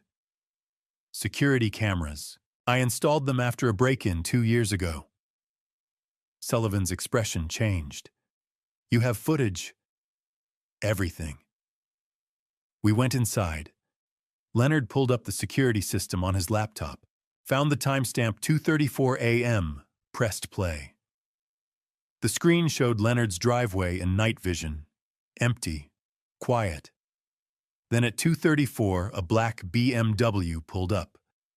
No headlights. The driver's side door opened. A man got out. Tall, heavy build, wearing a hoodie. He walked straight to the garage with a spray paint can, started painting. The red letters showed up dark on the camera. Liar. Then he moved to the windows, picked up a rock from the flower bed, smashed 3 windows in quick succession. The sound carried on the recording like gunshots. He kicked over the mailbox, trampled the flowers, got back in the BMW, drove away. The entire thing took 4 minutes. Officer Sullivan rewound the footage, paused on the license plate, zoomed in. The plate was crystal clear. That's your son's car, Sullivan said. It wasn't a question. Yes, Sullivan wrote in his notebook. This is pretty clear-cut. I'm filing charges. Vandalism, destruction of property, criminal mischief. Will that stop him? I asked. Sullivan closed his notebook. It'll slow him down. He'll have to appear in court, pay fines, maybe community service, and it goes on his record. He looked at me. Is there anything else I should know, other incidents? I thought about the intervention, the hospital bill, the forged power of attorney, The locks changed on my own house. A lot, I said. But my lawyer has the documentation. Sullivan handed me his card. Have her call me. We'll coordinate. After Sullivan left, Leonard and I stood in the driveway staring at the garage door. He's losing control, Leonard said. I know. What happens when he loses it completely? I didn't have an answer. I called Christine from Leonard's kitchen. She answered on the second ring. Edward, what happened? I told her about the vandalism, the security footage, the BMW, the police report. Christine was silent for a moment. Then she said, I'm adding this to the complaint. This is witness intimidation now. He's trying to scare you into dropping the case. Is it working? Is it? I looked out the window at Leonard boarding up the broken windows, at the garage door with its bleeding red letters, at my friend who'd given me his couch for 3 months without complaint and was now paying the price. No, I said. It's not working. Good, because we're almost there. 3 more months, June 20th. The will reading, that's when this ends. What if he does something worse before then? Christine's voice was steady. Then we document it. Every threat, every act of vandalism, every violation. We build the case, and when the time comes, we show the judge exactly who Mike Morgan is. After I hung up, I went outside to help Leonard. We spent the afternoon boarding up windows, cleaning glass off the lawn, covering the spray paint with plywood. Neighbors stopped by to ask what happened. Mrs. Armstrong from 3 houses down brought us sandwiches. Mr. Patterson offered to help with repairs. By sunset, the house looked like it was under siege. Leonard stood back surveying our work. You know what the funny thing is? What? I've lived in this house for 32 years, raised my kids here, lost my wife here, never had a single problem. He turned to me. You move in for 3 months, and suddenly I'm a crime scene. I'm sorry. Don't be. He clapped me on the shoulder. This is what family does, and you're family now. That night, I lay on Leonard's couch staring at the ceiling, thinking about Mike, about how far he'd fallen, how desperate he'd become. The intervention had failed. The vandalism had failed. What would he try next? I didn't know then that the worst was still ahead. That 3 months later, on June 17th, Mike would show up at Leonard's door at midnight drunk and furious. That Officer Sullivan would be called back. And that this time the police wouldn't just file a report. They'd make an arrest. But on March 15th, boarding up broken windows in the fading light, I only knew one thing: Mike was running out of options. And when desperate men run out of options, they become dangerous. We had 3 months until the will reading. 3 months to stay safe. 3 months to trust Virginia's plan. I just hoped it would be enough. At 11:30 on the night of June 17th, 3 days before the will reading, Leonard and I were watching the late news when someone started pounding on the front door. Not knocking, pounding, like they were trying to break through with their fists. I knew before Leonard checked the window. I knew from the rhythm of the blows, from the rage behind them. It was Mike. Leonard pulled back the curtain. His face went pale. His BMW's in the driveway, engines still running. The pounding got louder. Open up! Mike's voice slurred and furious. Open this goddamn door! Leonard let the curtain fall. He's drunk. Don't open it. Wasn't planning to. Mike kicked the door. The whole frame shook. I know the old man's in there. You think you've won. You think that will reading is going to change anything. My hands started trembling. The Parkinson's always got worse when I was afraid. I shoved them in my pockets. Mom left everything to me, Mike shouted. You hear me? Everything. You're going to die alone and broke, and no one's going to remember you. Leonard moved to the phone. I caught his arm. Wait. For what? I want to hear what he says. All of it. Leonard hesitated, then nodded. But he kept his hand on the phone. Mike was still shouting. That house is mine. The insurance money is mine. Amanda was supposed to side with me. She always sided with me. But you turned her against me. You poisoned my own daughter against me. I closed my eyes.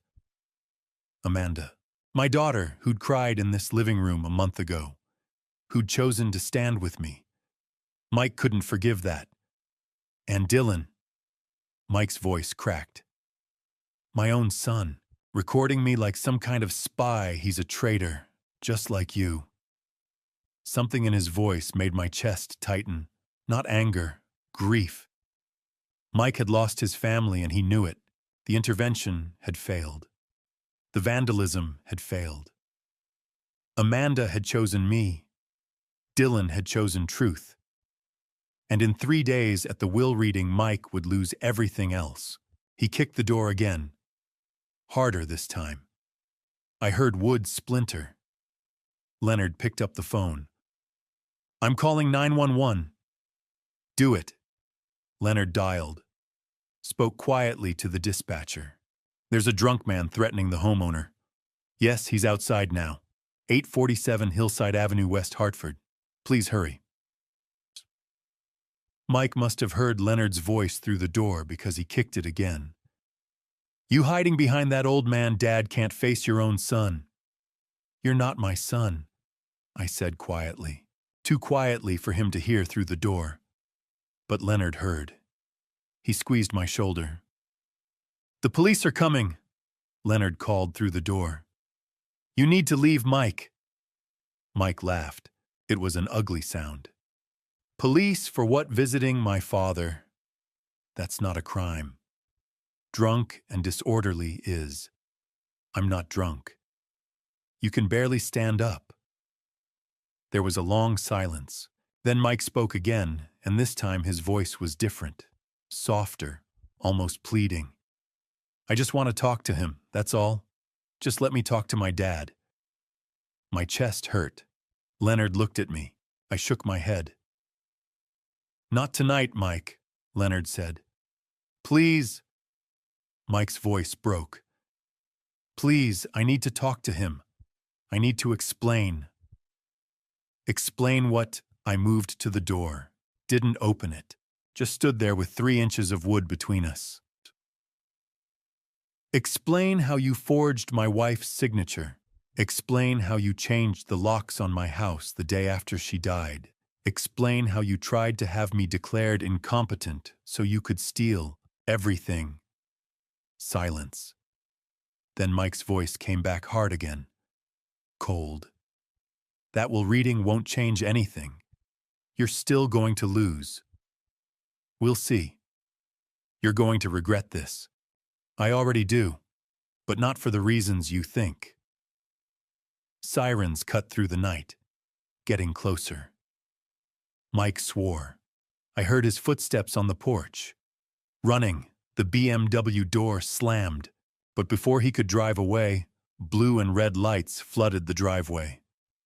Officer Mark Sullivan's voice amplified through the cruiser's speaker. Mike Morgan, step out of the vehicle. Leonard and I watched through the window. Mike got out slowly, stumbled, caught himself on the car door. Officer Sullivan approached with his hand on his belt. You been drinking tonight, Mike? Just a couple beers. How many is a couple? I don't know. 4, 5. And you drove here? It's not far. Sullivan pulled out his handcuffs. Turn around. Hands on the vehicle. What, why? You're drunk in public. You're threatening a resident. And according to my records, this is the 3rd time we've been called to this address because of you. Sullivan's voice was flat. professional. Turn around. Mike turned. Sullivan cuffed him, read him his rights, walked him to the patrol car. As Sullivan opened the back door, Mike looked at Leonard's house, at the boarded-up windows from the vandalism, at the window where I was standing. Our eyes met through the glass. For a moment I saw my son. Not the man who'd forged documents and changed locks and tried to steal his mother's estate.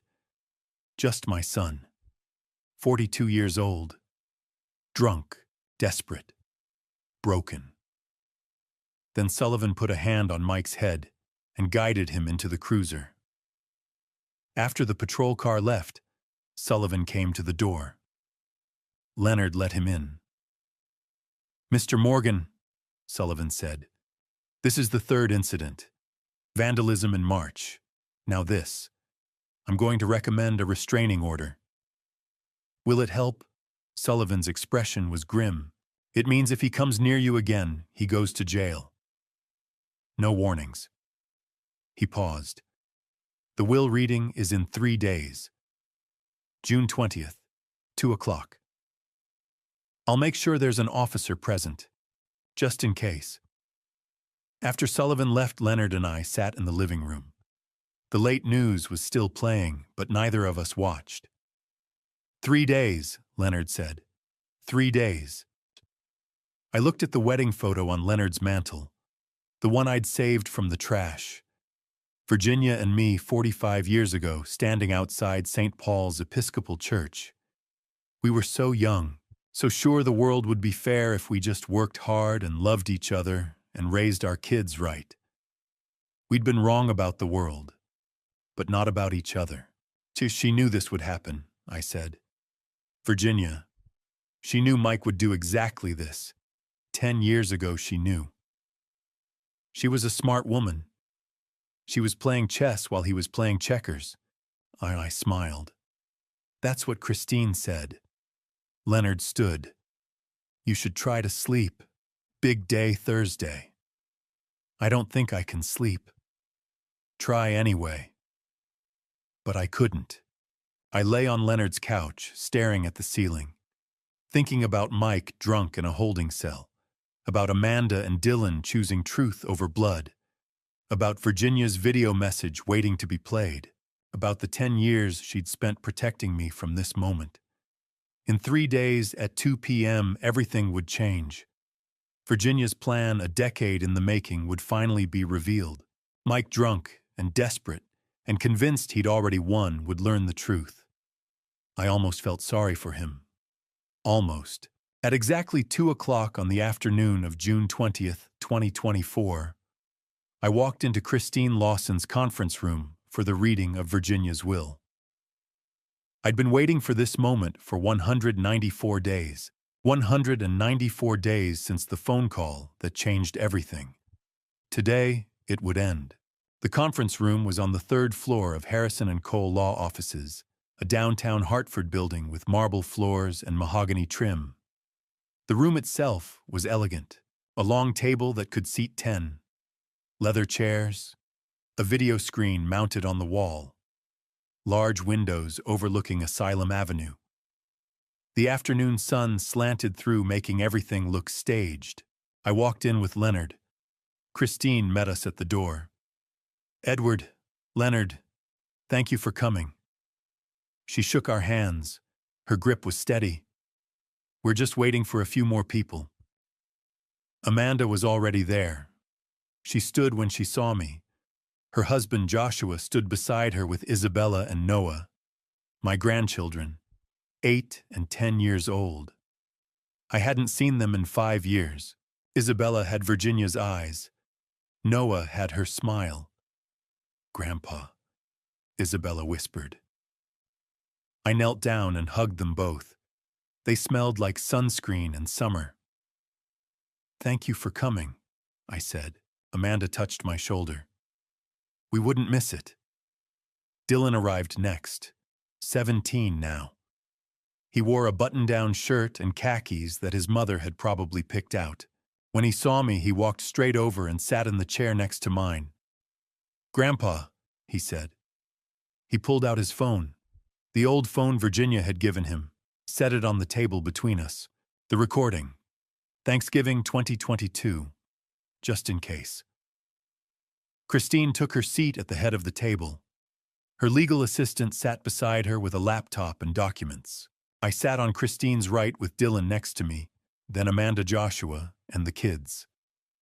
Leonard sat at the far end. The chairs on the other side of the table sat empty. At 2:05, Mike walked in. He looked terrible. 3 days in, holding after the drunk and disorderly arrest had left him unshaven, rumpled. His lawyer, James Cooper, walked beside him in an expensive suit that made Mike look even worse by comparison. Tiffany trailed behind them, eyes down. Mike surveyed the room, saw Dylan sitting next to me, saw Amanda with her family. His expression darkened. "Well," he said, "isn't this cozy?" He sat directly across from me. James Cooper sat beside him, already pulling out documents. Tiffany took the chair at the end. Mike leaned back, smiled at me. "Enjoy your last day in the spotlight, Dad." I didn't respond. Christine cleared her throat. "Thank you all for being here.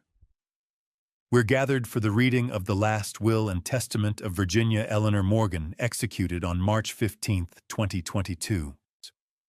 She opened a leather folder. The will. I'd seen it before in her office back in January, but now it felt different. Real. Final. Before we begin, Christine continued, "I want to clarify that Mrs. Morgan was of sound mind and full testamentary capacity when this will was executed. We have documentation from Dr. Emily Williams, a forensic psychiatrist, confirming this. Mrs. Morgan was evaluated 3 times between 2021 and 2022. All evaluations confirmed her mental competence." Mike waved his hand dismissively. Of course she was competent. She knew exactly what she was doing. Christine's eyes flicked to him. "Good. Then you'll have no grounds to contest." Mike's smile faltered, just for a second. Then it came back, but harder now. More forced. James Cooper leaned forward. "Ms. Lawson, my client is simply eager to proceed.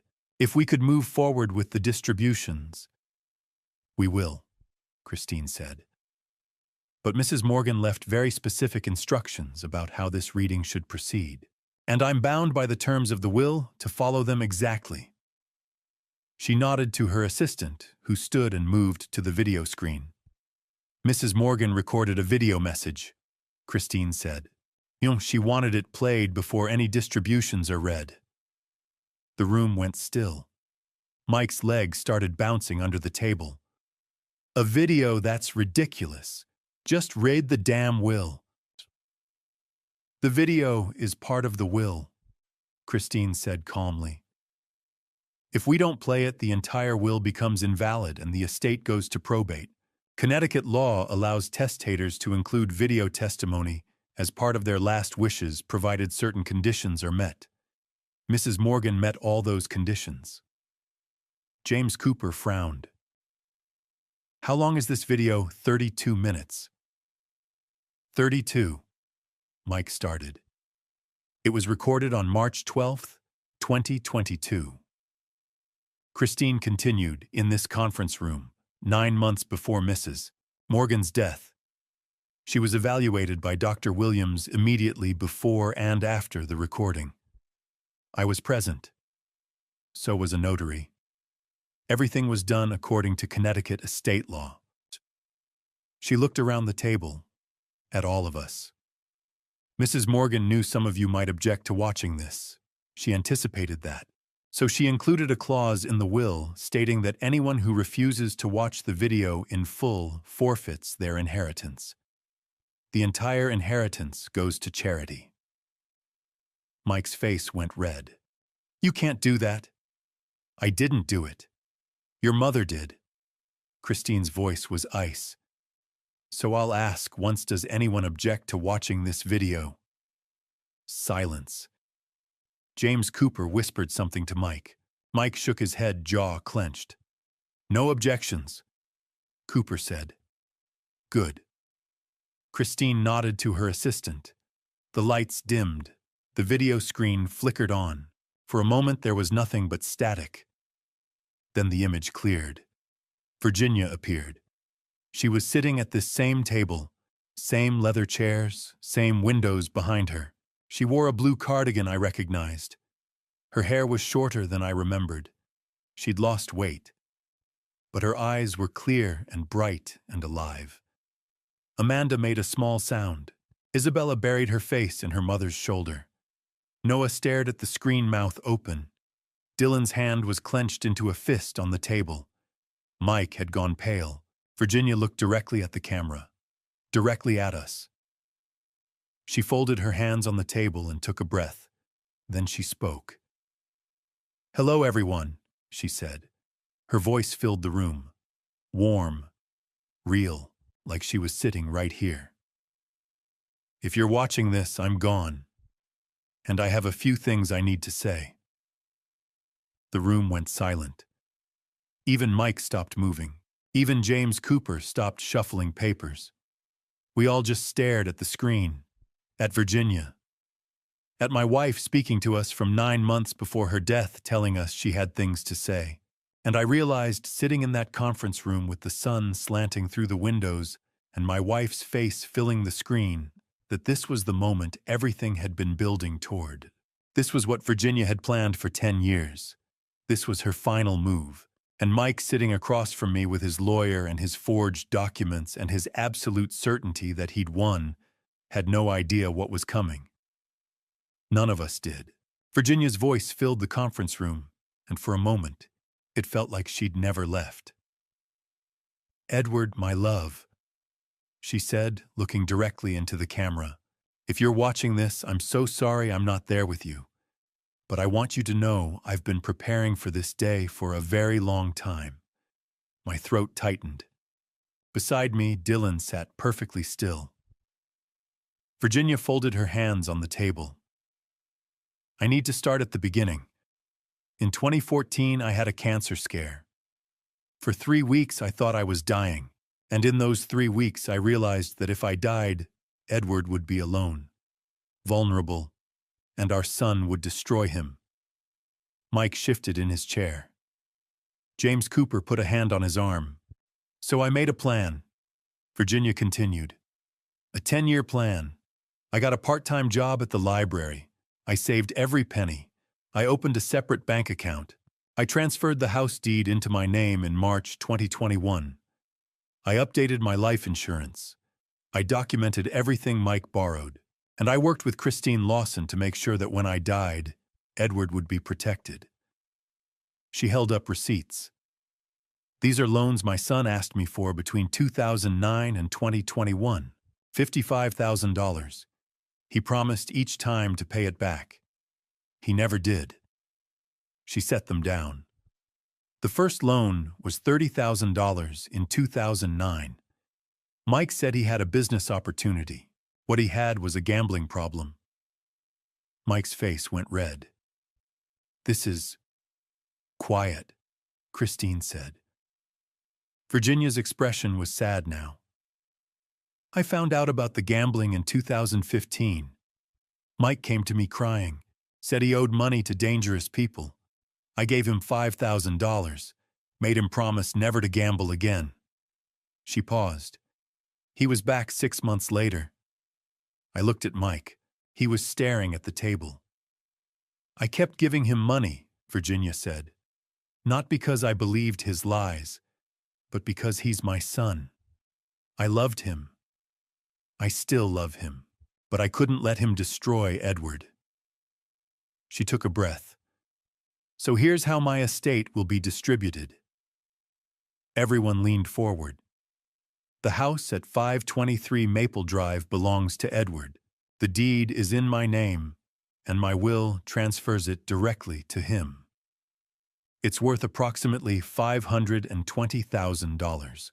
Edward also receives my life insurance $400,000 and my savings $178,000.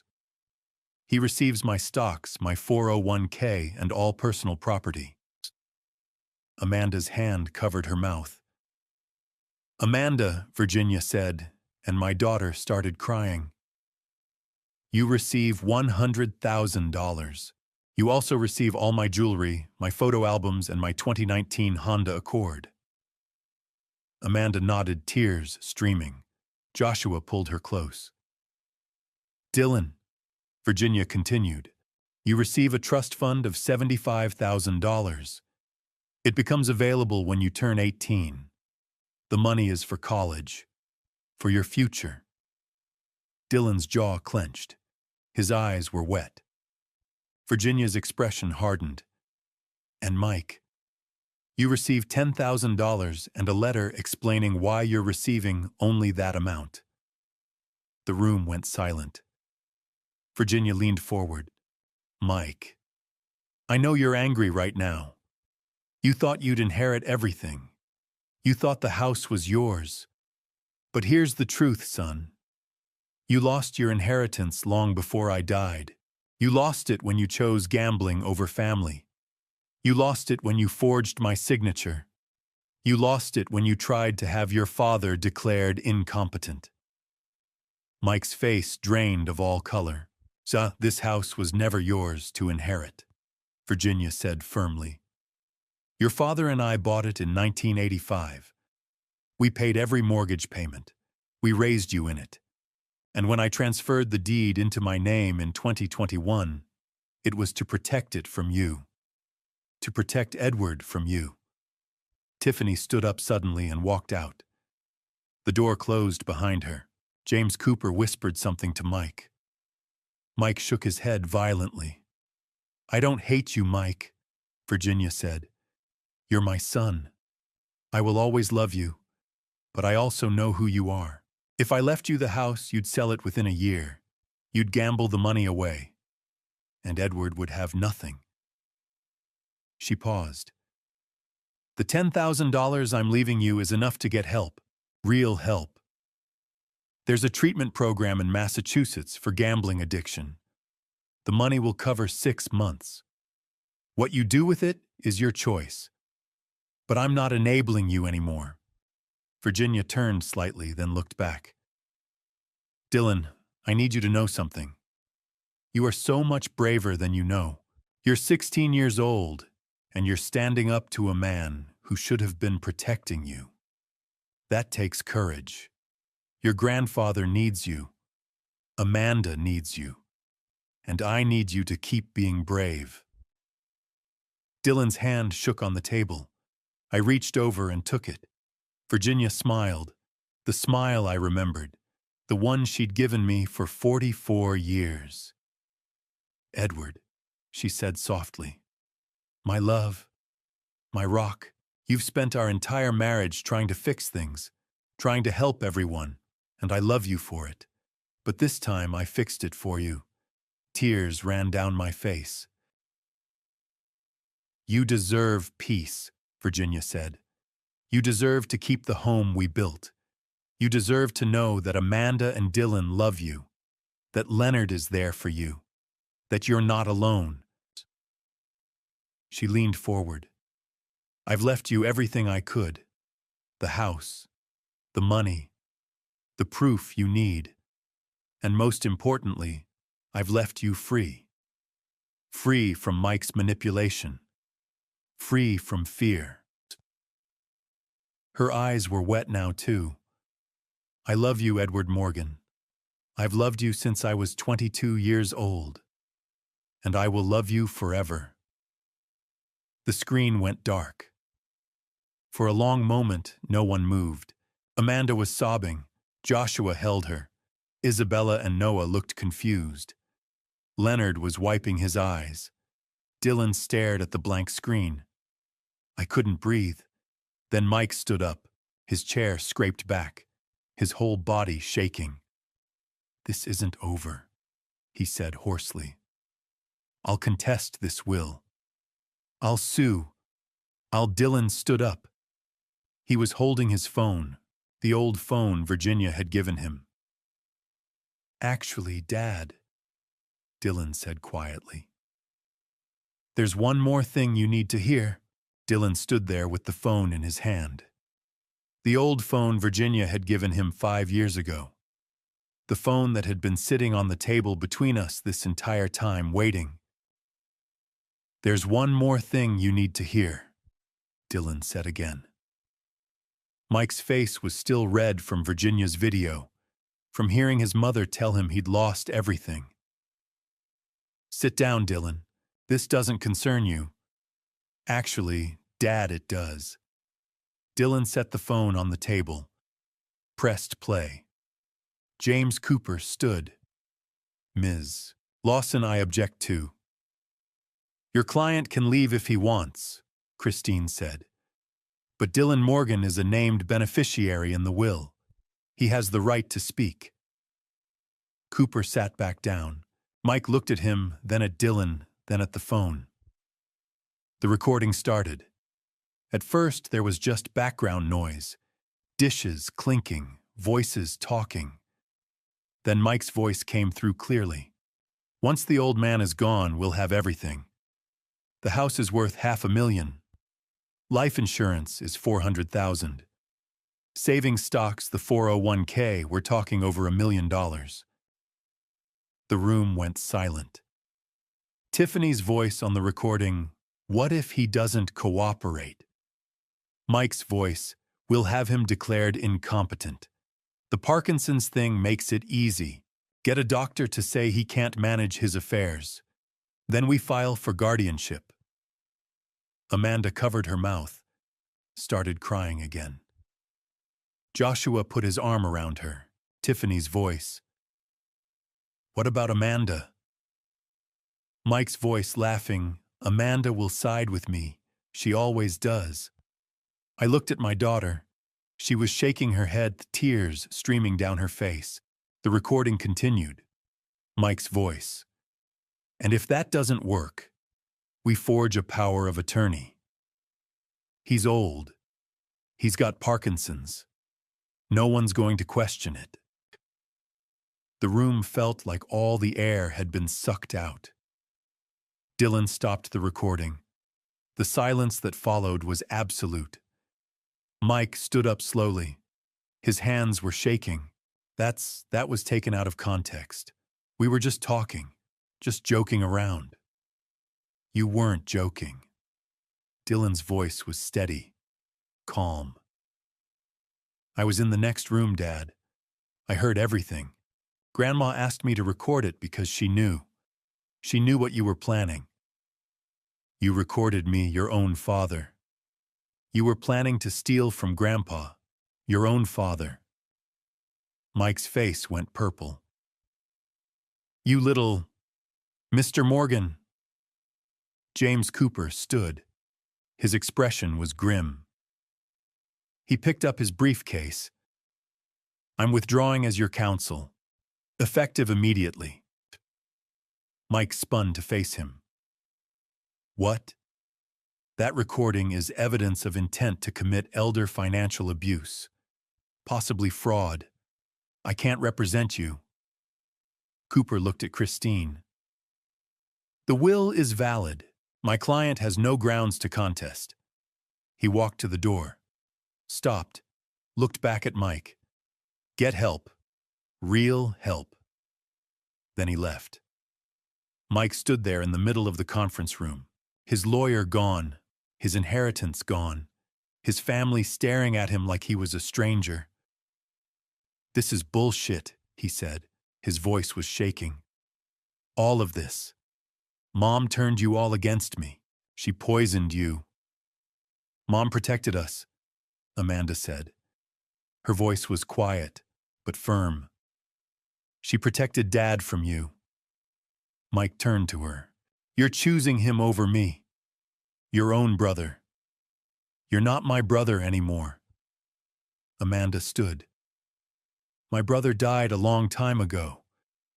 You're just someone who looks like him." Mike's face crumpled. For a second I thought he might cry. Then his expression changed, hardened into something ugly and desperate. He lunged toward Dylan. I started to stand, but Joshua was faster. He stepped between Mike and Dylan, one hand up. "Don't," Joshua said quietly. Mike stopped, looked at Joshua, at Dylan, at me, at Amanda, at the empty chairs where Tiffany and his lawyer had been sitting.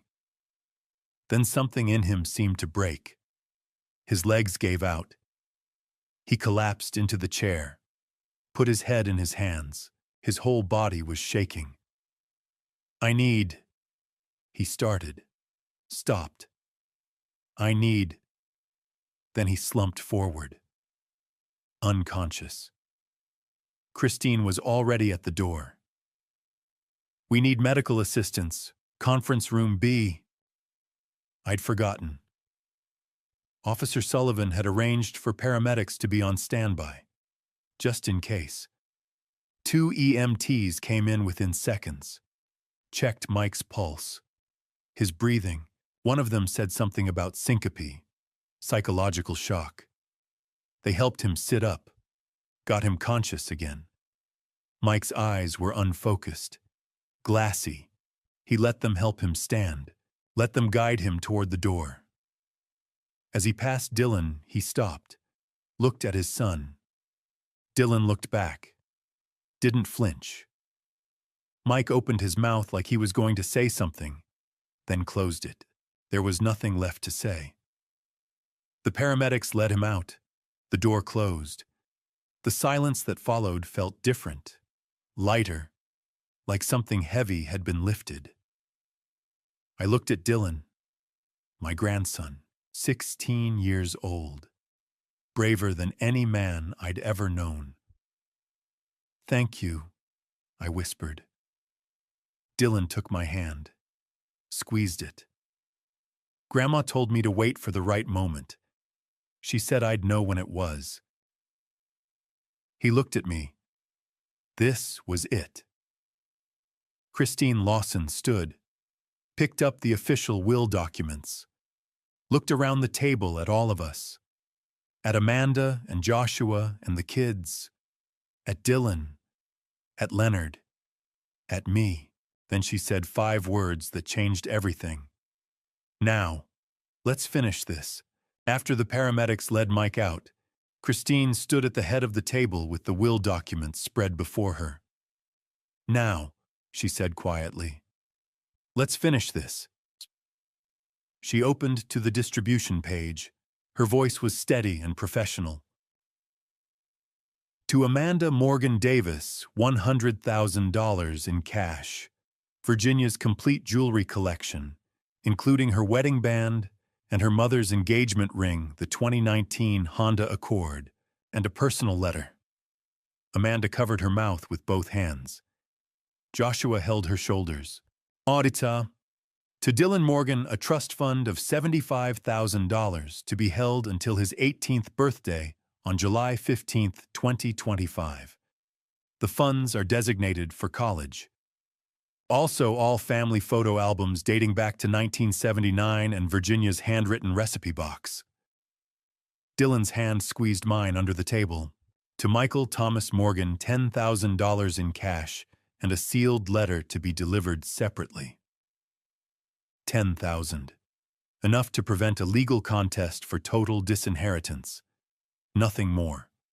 Christine turned to the final page.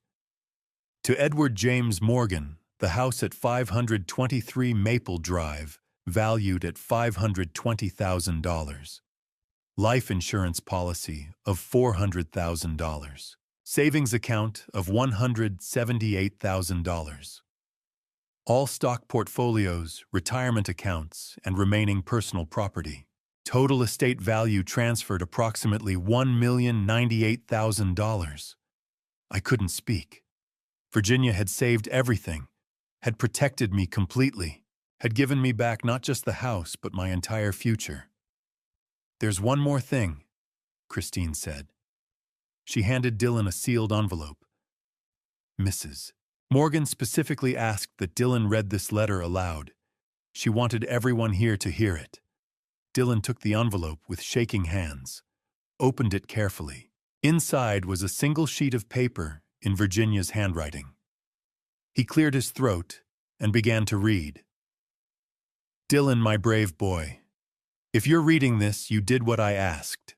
You waited for the right moment. You told the truth even when it was hard, even when it meant standing against your father. I want you to know how proud I am of you. You are 16 years old, and you have more courage than most men twice your age. Your grandfather needs you. Amanda needs you. Be there for them. Love them. And don't let your father's choices define who you are. You are not his mistakes. You are your own person, strong, honest, and good. I love you. I've always loved you. Grandma Virginia. Dylan's voice broke on the last words. He pressed the letter against his chest. Tears ran down his face. Amanda stood up, walked around the table, pulled Dylan into a fierce hug. Then she reached for me, and suddenly we were all holding each other, Amanda and Dylan and me, with Joshua and the kids joining us. Even Leonard, standing nearby, wiped his eyes. When we separated, Christine handed me one final envelope, small, sealed with red wax. My name written on the front in Virginia's careful script. She marked this one private, Christine said softly. I opened it with trembling hands. Inside was a single sentence in Virginia's handwriting, plant lavender in the backyard. I will always be there with you. I closed my eyes. Virginia's garden journal. Her love of lavender. The way she'd tended those purple flowers every summer for 40 years. She was giving me a way to remember her. A way to keep her close. When we left the conference room that afternoon, 6 months after Virginia's death, 194 days after the phone call that changed everything, I held Dylan's hand on one side and Amanda's on the other. We walked past Mike's empty chair, past the video screen where Virginia had said goodbye, and stepped out into the warm June sunshine. This wasn't the end. It was a new beginning. In December of 2024, 6 months after the will reading, I sold 523 Maple Drive for $530,000 and bought a 2-bedroom condo in Portland, Maine for $280,000. Smaller, easier to manage, and 20 minutes from Amanda's family. Dylan moved in with me in August to finish his senior year. Mike had lost his house to foreclosure, and Tiffany had filed for divorce. Dylan chose to stay with me. I want to finish school here, he said. With you. Mike's company went bankrupt by September. Gambling debts came due.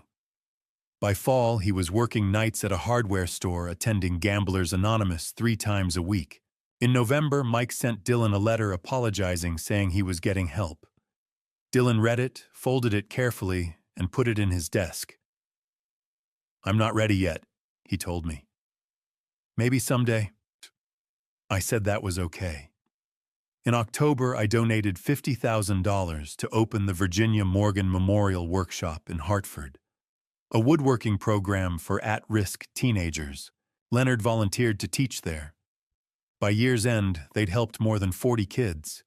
My Parkinson's stayed manageable. On weekends, Dylan and I worked in the garage. I taught him how to use tools, join corners, sand with the grain. He had good hands. On July 15, 2025, Dylan turned 18. The $75,000 trust became active. He enrolled at Portland Community College for architecture. I want to build houses like you, Grandpa, he said. Amanda visited every Sunday with Joshua and the kids. Isabella and Noah called me Grandpa now. They'd run through the condo, fill the space with laughter. In December of 2025, exactly 2 years after Virginia died, Dylan and I sat on the balcony. Snow was falling. I'd planted lavender in pots that summer, and a few purple blooms had survived into winter. You miss her, Dylan said. Every day. Me too. He paused. Do you think she knew how everything would turn out? I thought about Virginia's 10-year plan, the business card, the evidence box, the phone she'd given Dylan, the video message. Yeah, I said. I think she knew. She saved us. She did. We sat watching the snow fall. 2 years ago, I'd been on Leonard's couch wondering if I'd lost everything. Now I had a home, family, peace. Dylan stood. I'm going to make hot chocolate. Want some? Yeah, thanks. He went inside and I stayed on the balcony.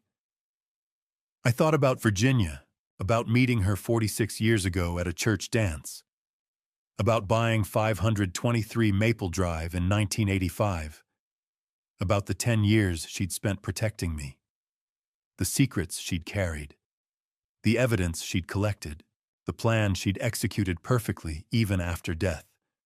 She was gone, but she was still here, in Dylan's hands building bookshelves, in Amanda's laughter, in the lavender on my balcony, in the workshop teaching kids to build, in the family she'd fought to save. Dylan came back with 2 mugs of hot chocolate. We sat together in the cold, watching the city lights through the falling snow. Grandpa, Dylan said. Yeah. I'm glad I stayed. Me too, buddy. Me too. And that I realized as the snow fell and the lavender bloomed, and my grandson sat beside me was more than enough. And to you listening to this family story tonight, remember this: God gave us family, not as a burden, but as a blessing. Virginia understood that. She spent 10 years protecting what God entrusted to her, not with anger, but with love. She knew that true strength isn't about dad revenge or getting even. It's about standing firm in faith when everything falls apart. I look back at my own family story now, and I see God's hand in every moment. In the business card Virginia left in my wallet, in Dylan's courage to record the truth, in Amanda's choice to stand with me, even in Leonard's couch where I slept for 3 months. God was there working through Virginia's plan, teaching me that justice and love aren't opposites, they're partners. So here's my advice: don't wait like I did. Don't assume the people you love will always be there tomorrow. Don't let pride or silence build walls in your family story. And if you see someone you love heading down a destructive path like Mike did with his gambling, speak up early. Get help early. Intervene before it's too late. Because by the time I realized what was happening, Virginia had already been fighting alone for 10 years. Dad revenge. That's not what this story is about. Some people might see it that way: a son trying to steal everything, a father fighting back. But that's not the heart of it. This is about a woman who loved her husband enough to carry the weight of truth by herself. That's the story here: sacrifice, protection, and grace. Not dad revenge, but a father's redemption through his wife's unconditional love. Virginia taught me that protecting your family doesn't always mean confrontation. Sometimes it means planning quietly. Sometimes it means collecting evidence. Sometimes it means giving your grandson a phone and trusting him to be brave. She taught me that love is strategic, that faith requires action, and that dad revenge is empty compared to the power of a well-executed plan rooted in love. If this story moved you tonight, please leave a comment below. Share your thoughts or your own experiences. Hit that subscribe button and ring the notification bell so you never miss these compelling narratives. And if you know someone going through family struggles, please share this video with them. Thank you for staying with me until the very end. Your time and attention mean more than you know. One important note: the stories on this channel contain fictionalized elements crafted for entertainment and reflection. If this content isn't your preference, feel free to explore other videos. God bless you all.